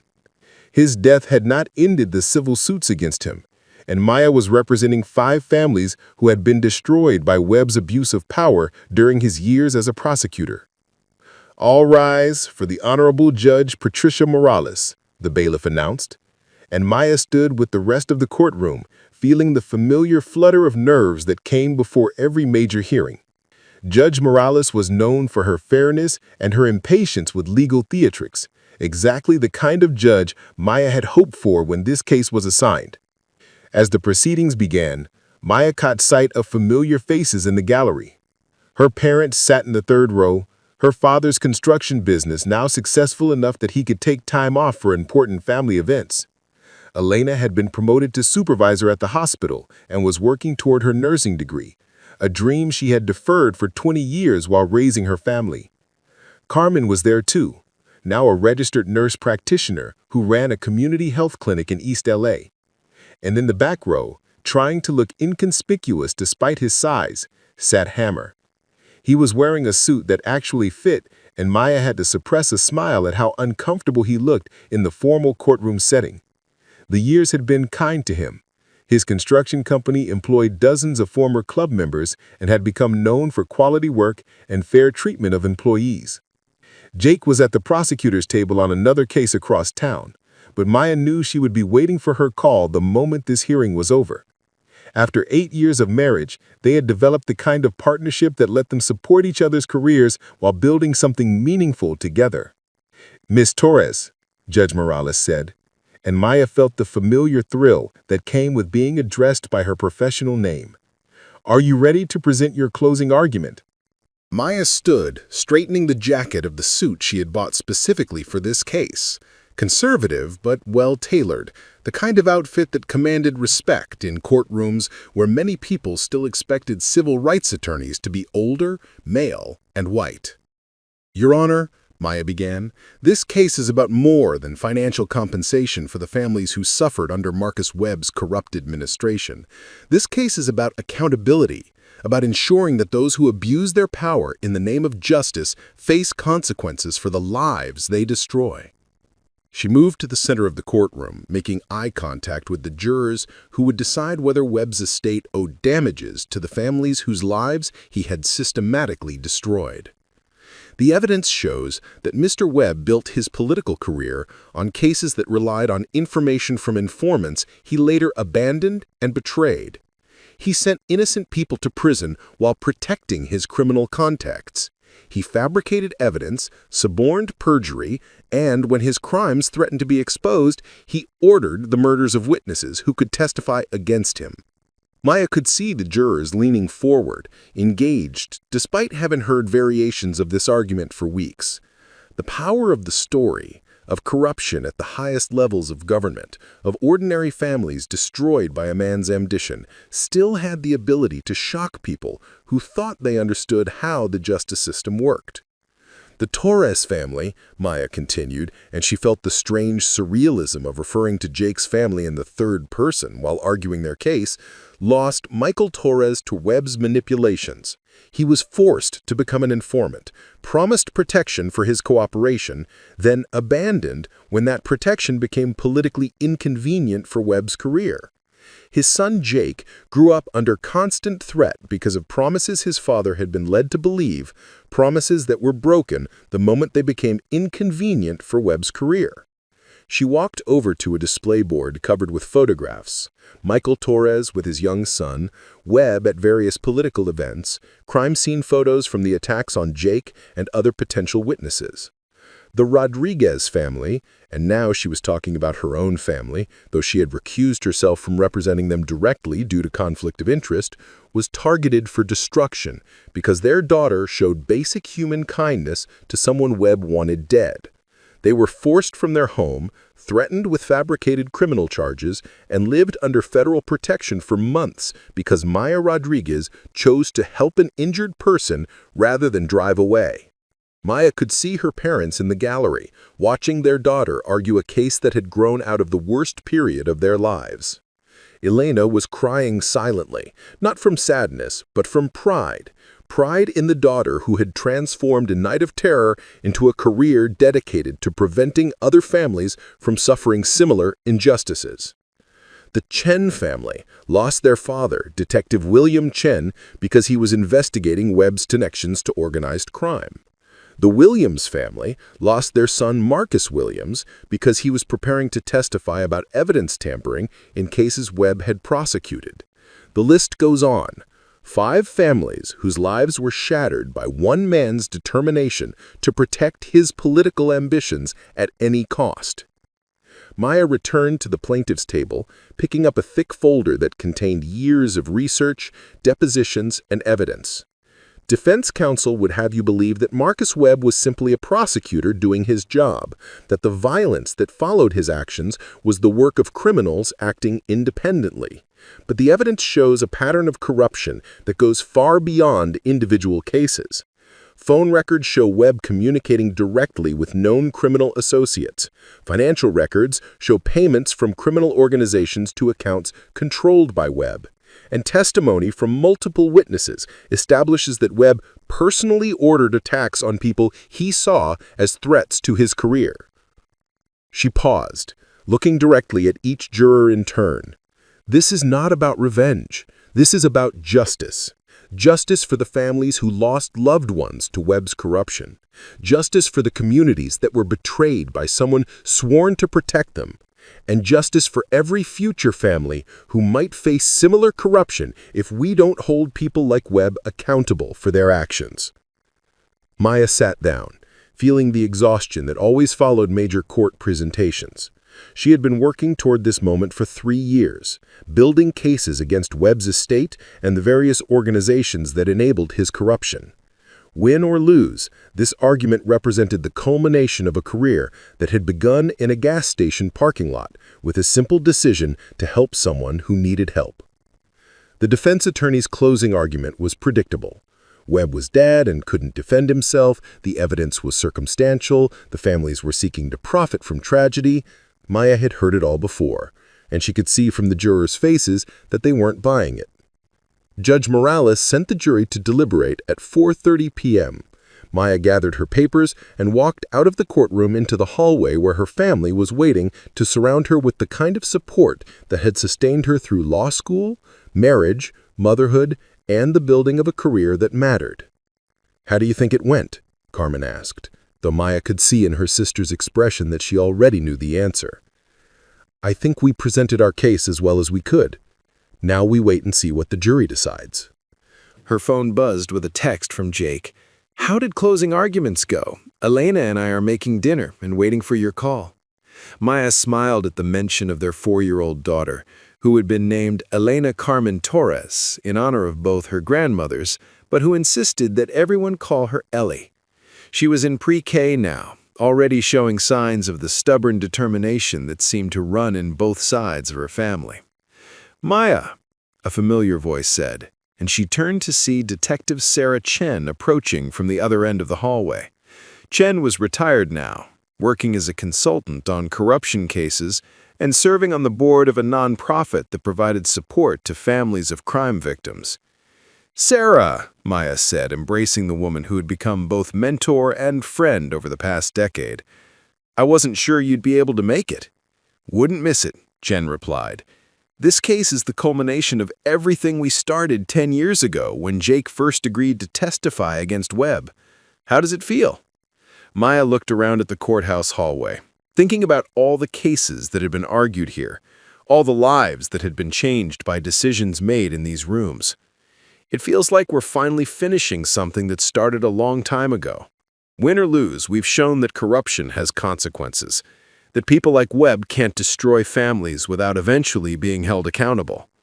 "That's more than we could have hoped for when this all started," Chen agreed. "You know, I've been thinking about that night at the gas station a lot lately, about how one choice to help someone set all of this in motion." Maya nodded, understanding what Chen meant. The ripple effects of that night had extended far beyond what any of them could have predicted. Jake's testimony had brought down not just Webb, but dozens of other corrupt officials and criminal associates. The civil rights cases Maya had built on that foundation had resulted in policy changes, improved witness protection programs, and compensation for families who had been victimized by corrupt prosecutors. "Maya," Hammer's voice rumbled from behind her, and she turned to see the big man approaching with the slightly awkward gait of someone who had never been entirely comfortable in formal settings. "Good job in there. You sounded like you knew what you were talking about." Coming from Hammer, that was high praise. He had been skeptical when Maya first decided to go to law school, worried that she was choosing a profession that would force her to work within a system that had failed people like Jake and his father. But over the years, he had seen how Maya used her legal education to fight for people who had nowhere else to turn, and his respect for her work had grown accordingly. "Thank you," Maya said. "That means a lot, coming from you." "You know," Hammer said, lowering his voice so that only Maya and Chen could hear, "there's still people out there who remember what you did for Jake that night. Word gets around in certain circles about who can be trusted when things get bad. You've got a reputation now. People know you're someone who fights for the right reasons." Maya felt a flush of pride that surprised her with its intensity.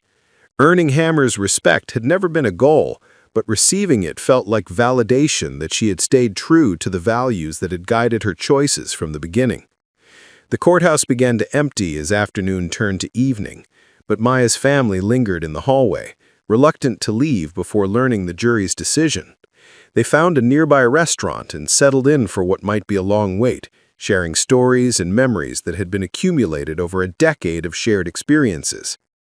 Elena Rodriguez Torres, she had hyphenated her name after Maya's wedding, proud to be connected to the family that had grown around her daughter's choice to help a stranger, told stories about Maya's childhood, about the girl who had always been drawn to helping others, even when it meant getting in trouble herself.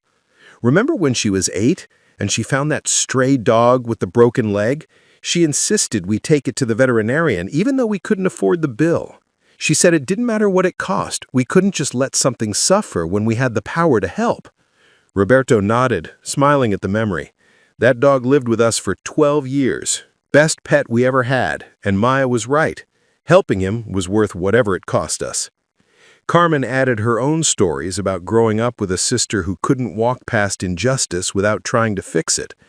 In high school, Maya got detention at least once a month for standing up to bullies who were picking on younger kids. The teachers never knew what to do with her because they couldn't really punish her for doing the right thing. Maya listened to these stories with a mixture of embarrassment and recognition. She had always been someone who couldn't ignore suffering when she encountered it, but she had never thought of that as particularly remarkable. It was just who she was, how she had been raised by parents who believed that taking care of each other was the most important thing people could do.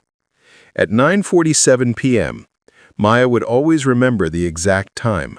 Her phone rang with a call from the court clerk. The jury had reached a verdict and would reconvene in the morning to announce their decision. Maya gathered her family and drove home through streets that looked the same as they had 10 years ago, but felt different to her now. She was no longer the 19-year-old community college student who had worried about making curfew and paying for gas.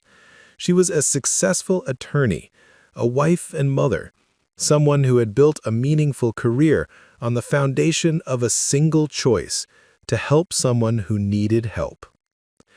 Jake was waiting for her at home, having put Ellie to bed and prepared the kind of quiet evening that had become precious to them both. They sat on their back porch, not unlike the porch where they had held hands and talked about the future during those first uncertain days, and discussed what the verdict might mean. "Whatever the jury decides," Jake said, "you've already accomplished something important. These families have had their day in court, their stories have been heard, and the world knows what Webb really was." Maya leaned against her husband's shoulder, feeling the solid comfort of someone who had been through everything with her and had emerged stronger on the other side. "Do you ever wonder what would have happened if I hadn't stopped that night? If I had just driven past you at the gas station?" Jake was quiet for a moment, considering the question seriously. "I probably would have died," he said finally. "Webb would have gotten away with everything, your family would have continued living their normal lives, and dozens of other families would have suffered the same corruption we experienced. But you would never have had to testify about your father, never had to destroy the heroic image you carried of him. And I never would have learned that being human is more important than being heroic," Jake replied. "I never would have met you, never would have discovered that love could grow out of shared danger and mutual respect. I never would have had the chance to build a life dedicated to the kind of justice my father believed in, even if he wasn't always able to achieve it himself."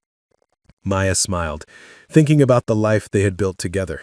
Challenging work that mattered, a daughter who was already showing signs of inheriting their commitment to helping others, and a marriage that had been forged in crisis but had flourished in peacetime.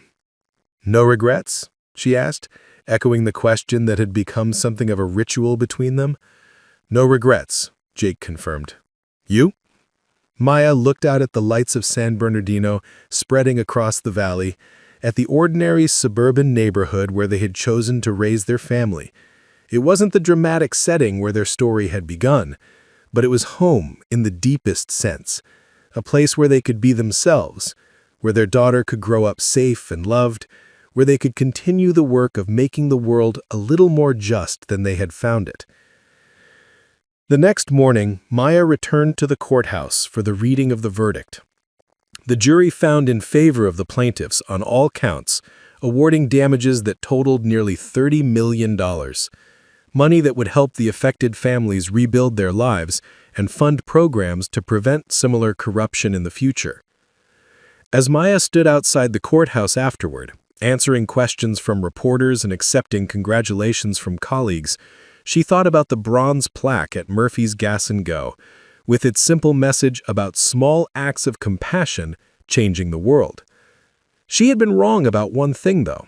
It wasn't just small acts that could change the world. Sometimes it was the decision to make those small acts the foundation of everything that came after, to build a life and a career on the principle that helping others was always worth the risk. The girl who had stopped at a gas station to help a stranger had become a woman who spent her career stopping injustice wherever she found it. The choice that had seemed so simple in the moment, help or don't help, had grown into something much larger, a commitment to justice that had shaped every major decision she had made since then. As Maya drove home that evening, past the familiar landmarks of a life well lived, she realized that the story that had begun at Murphy's Gas and Go would never really end. It would continue in every case she argued, every family she helped, every time she chose courage over caution and compassion over convenience.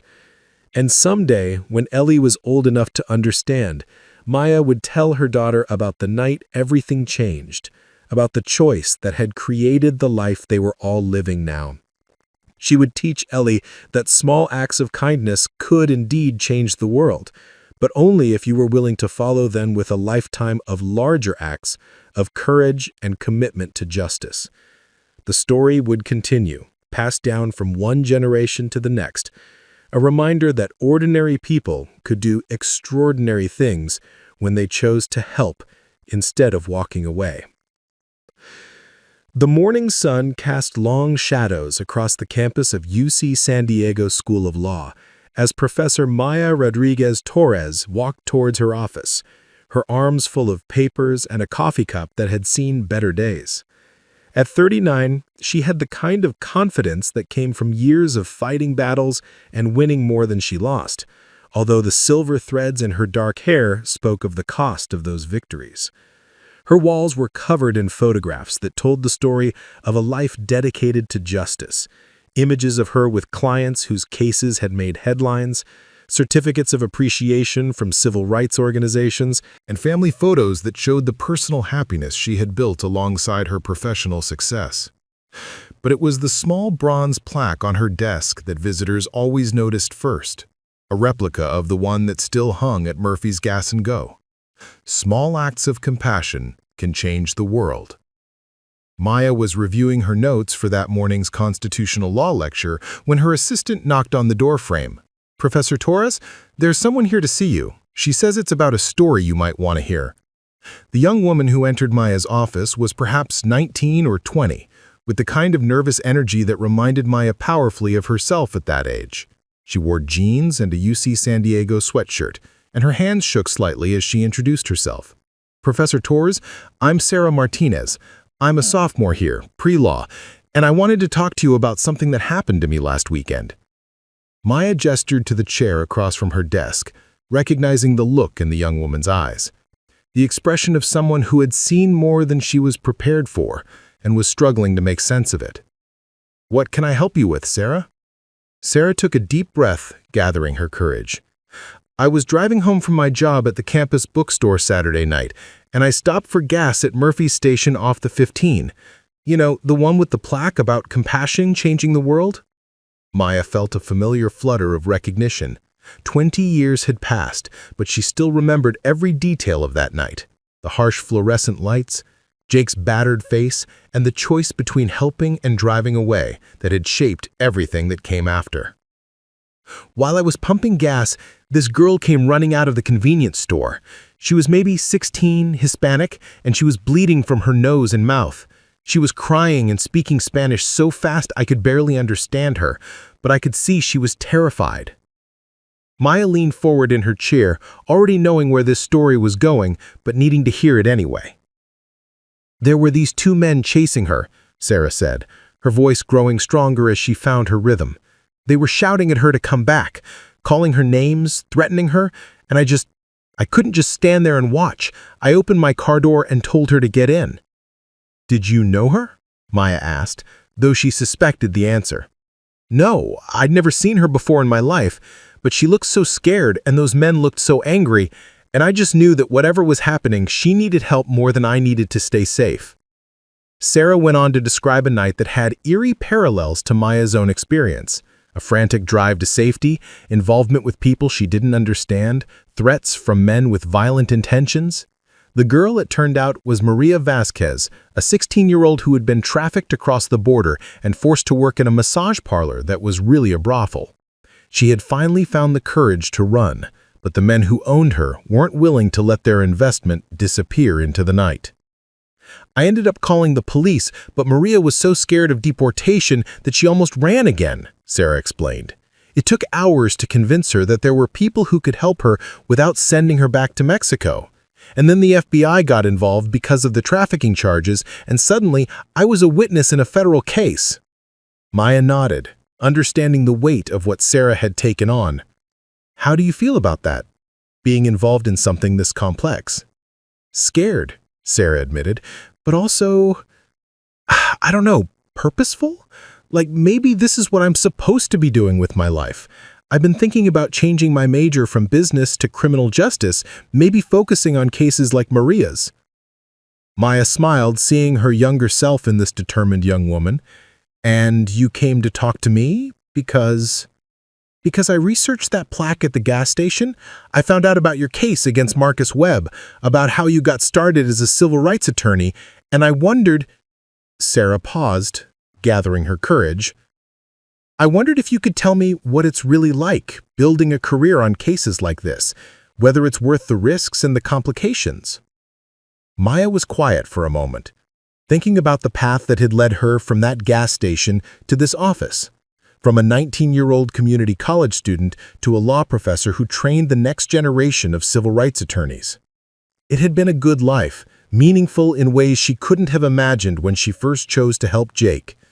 But it had also been difficult, marked by threats and stress, by cases that kept her awake at night, by the constant weight of other people's trauma and the knowledge that justice was often imperfect and incomplete. Sarah, Maya said finally, I'm going to tell you something that might surprise you. The night I helped the man at Murphy's Dasingo wasn't the most important choice I made in building this career. Sarah looked confused. It wasn't? No. The most important choice was what I did the next day, and the day after that, and every day since. The choice to keep helping, to keep fighting, to turn one act of compassion into a lifetime of commitment to justice. Maya stood up and walked to her window, which looked out over the law school courtyard, where students were hurrying between classes, their arms full of casebooks and their heads full of dreams about the careers they wanted to build. Helping Jake that night changed my life, but it was just the beginning. The real work started when I had to decide whether to let that experience define me or teach me, whether to see it as a dangerous mistake I should never repeat or as evidence that I was capable of more than I had ever imagined. She turned back to Sarah, seeing the young woman hanging on every word. If you choose this path, if you decide to build your career on cases like Maria's, you need to understand that it's not just about the dramatic moments. It's about the years of preparation, the hundreds of cases that never make headlines, the clients who don't always appreciate your help, and the system that fights you every step of the way. But it's also about Maria, Sarah said quietly. Yes, Maya agreed. It's also about Maria, and about all the other Marias who need someone to fight for them. The question you have to ask yourself is whether that's enough to sustain you through everything else. Sarah was quiet for several minutes, staring out the window at the students in the courtyard, where students were hurrying between classes, their arms full of casebooks and their heads full of dreams about the careers they wanted to build. Professor Torres, Sarah said finally, would you be willing to help me? If I decide to do this, would you be my mentor? Help me figure out how to build the kind of career that actually makes a difference? Maya felt a familiar surge of recognition, the same feeling she had experienced 20 years ago when she realized that helping Jake meant taking on responsibilities she hadn't anticipated. Sarah was asking for more than academic guidance. She was asking Maya to help shape her into the kind of attorney who could handle cases like Maria's with competence and compassion. Yes, Maya said without hesitation. "But I'm going to warn you now. I'm going to push you harder than you've ever been pushed. I'm going to make you question every assumption you have about justice and fairness and the way the world works. And I'm going to expect you to be better than good enough, because the people we serve deserve attorneys who are exceptional." Sarah smiled for the first time since entering the office. "I wouldn't want it any other way." Over the following months, Maya watched Sarah transform from an uncertain undergraduate to a focused pre-law student with a clear sense of purpose. She changed her major to criminal justice, began volunteering with organizations that helped trafficking victims, and threw herself into her studies with the intensity of someone who had found her calling. Maya also followed Maria's case, watching as the brave 16-year-old testified against her traffickers and helped federal prosecutors build a case that would eventually shut down an operation that had victimized dozens of young women. It was dangerous work. Maria had to be kept in protective custody for months, and there were credible threats against both her and Sarah. But it was also necessary work that saved lives and brought justice to people who rarely received it. One evening, as Maya was leaving her office after a long day of classes and meetings, she found Sarah waiting by her car in the parking lot. The young woman looked tired, but determined, the expression of someone who had been wrestling with difficult questions and had finally reached some conclusions.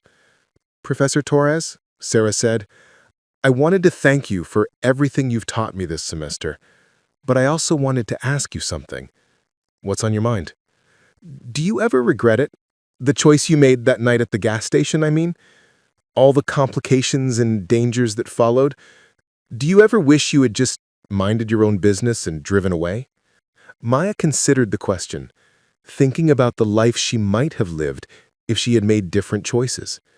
She might have finished community college and found a safe job, married someone predictable, raised children in suburban comfort without ever having to worry about federal marshals or death threats, or the weight of other people's trauma. But she also thought about Jake, who is now a federal judge known for his fairness and his commitment to protecting the rights of defendants. About the dozens of families who had received justice in cases she had argued. About the students like Sarah who are choosing to dedicate their careers to fighting for people who couldn't fight for themselves. "Never," Maya said firmly. "Not once. That choice led to everything good in my life. My career, my marriage, my daughter, the knowledge that I've spent my time on earth doing work that matters. The complications and dangers with a price of admission to a life worth living. There's something else," Sarah said. "Maria's case goes to trial next month, and the prosecutors want me to testify about what I saw that night at the gas station. My parents are scared. They think I should just try to stay out of it, avoid getting more involved than I already am."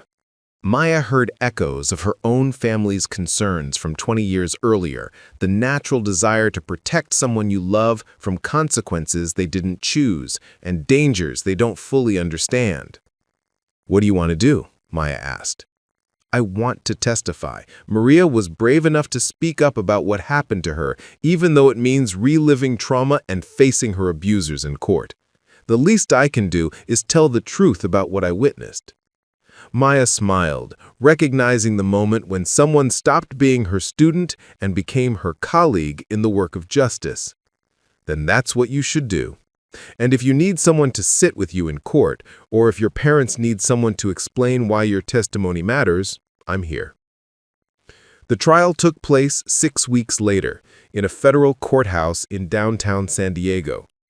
Maya sat in the gallery as Sarah testified about the night she had chosen to help rather than ignore, describing in clear, confident tones the fear in Maria's eyes and the violence in her pursuers' voices.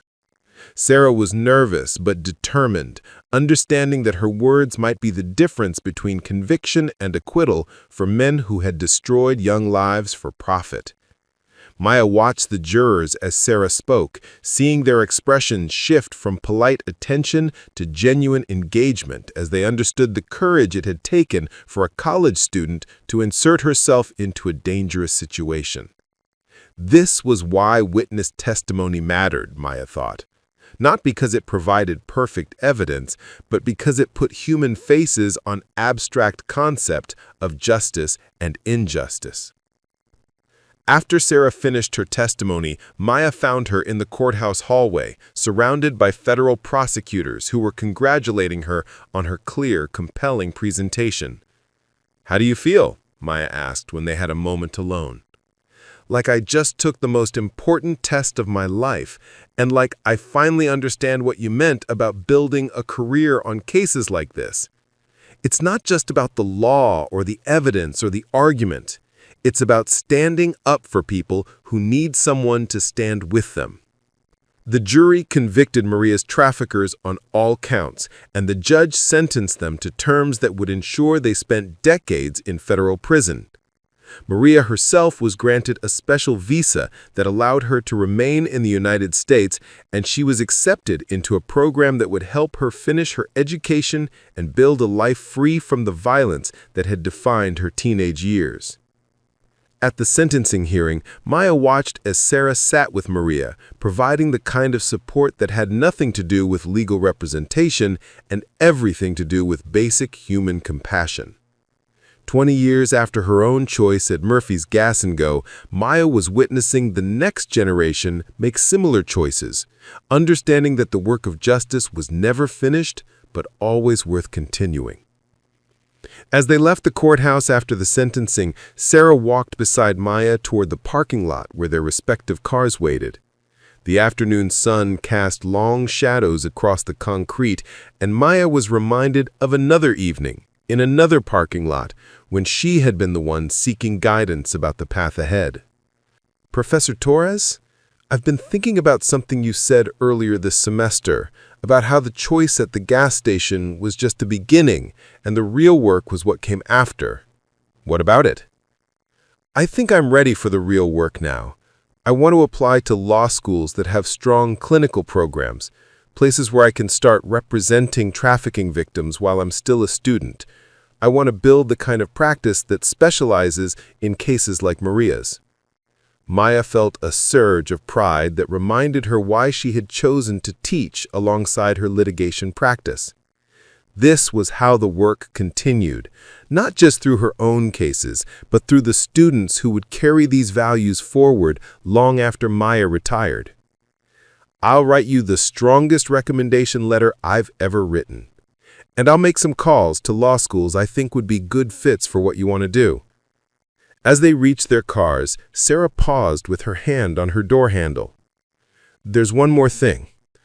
I wanted you to know that I went back to Murphy's Gas & Go last week to see that plaque you told me about. And while I was there, I met the owner. He told me something interesting." "What's that?" "He said that plaque has inspired a lot of people over the years. He gets letters sometimes from people who stopped to help someone after reading those words, who made choices they might not have made otherwise. He said he thinks that one night 20 years ago has probably saved more lives than anyone will ever know." Maya felt tears prick behind her eyes as she considered the ripple effects of that long-ago choice, the way a single act of compassion had spread outward in ways she had never imagined.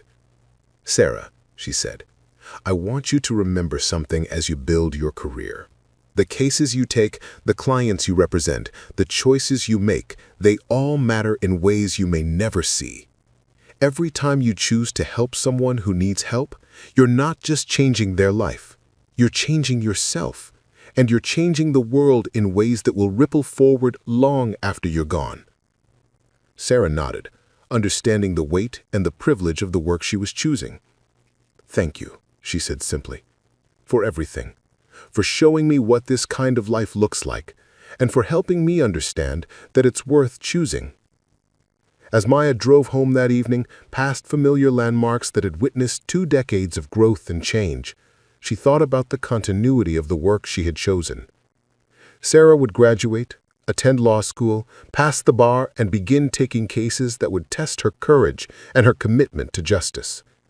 Some of those cases would be victories, others would be defeats. But all of them would matter because they would represent the choice to fight rather than walk away. And somewhere, in a courthouse or a law school, or maybe even a gas station, Sarah would encounter someone else who needed guidance about whether to choose safety or service. The cycle would continue, each generation teaching the next that small acts of compassion could indeed change the world, but only if they were followed by larger acts of courage and commitment. Maya pulled into her driveway as the sun was setting, painting the sky in shades of orange and pink that reminded her of fluorescent lights transformed into something beautiful. Inside, Jake was helping their 17-year-old daughter Ellie with her college applications, and Maya could hear them debating the merits of various pre-law programs. The story that had begun at Murphy's Gas and Go was far from over. It was continuing in courtrooms, in classrooms, in the choices made by students like Sarah, and the lives saved by people who chose compassion over caution when the world offered them that choice. Maya's story shows us that one moment of compassion can change everything.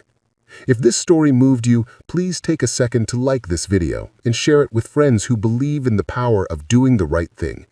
Subscribe to our channel for more stories about ordinary people making extraordinary choices.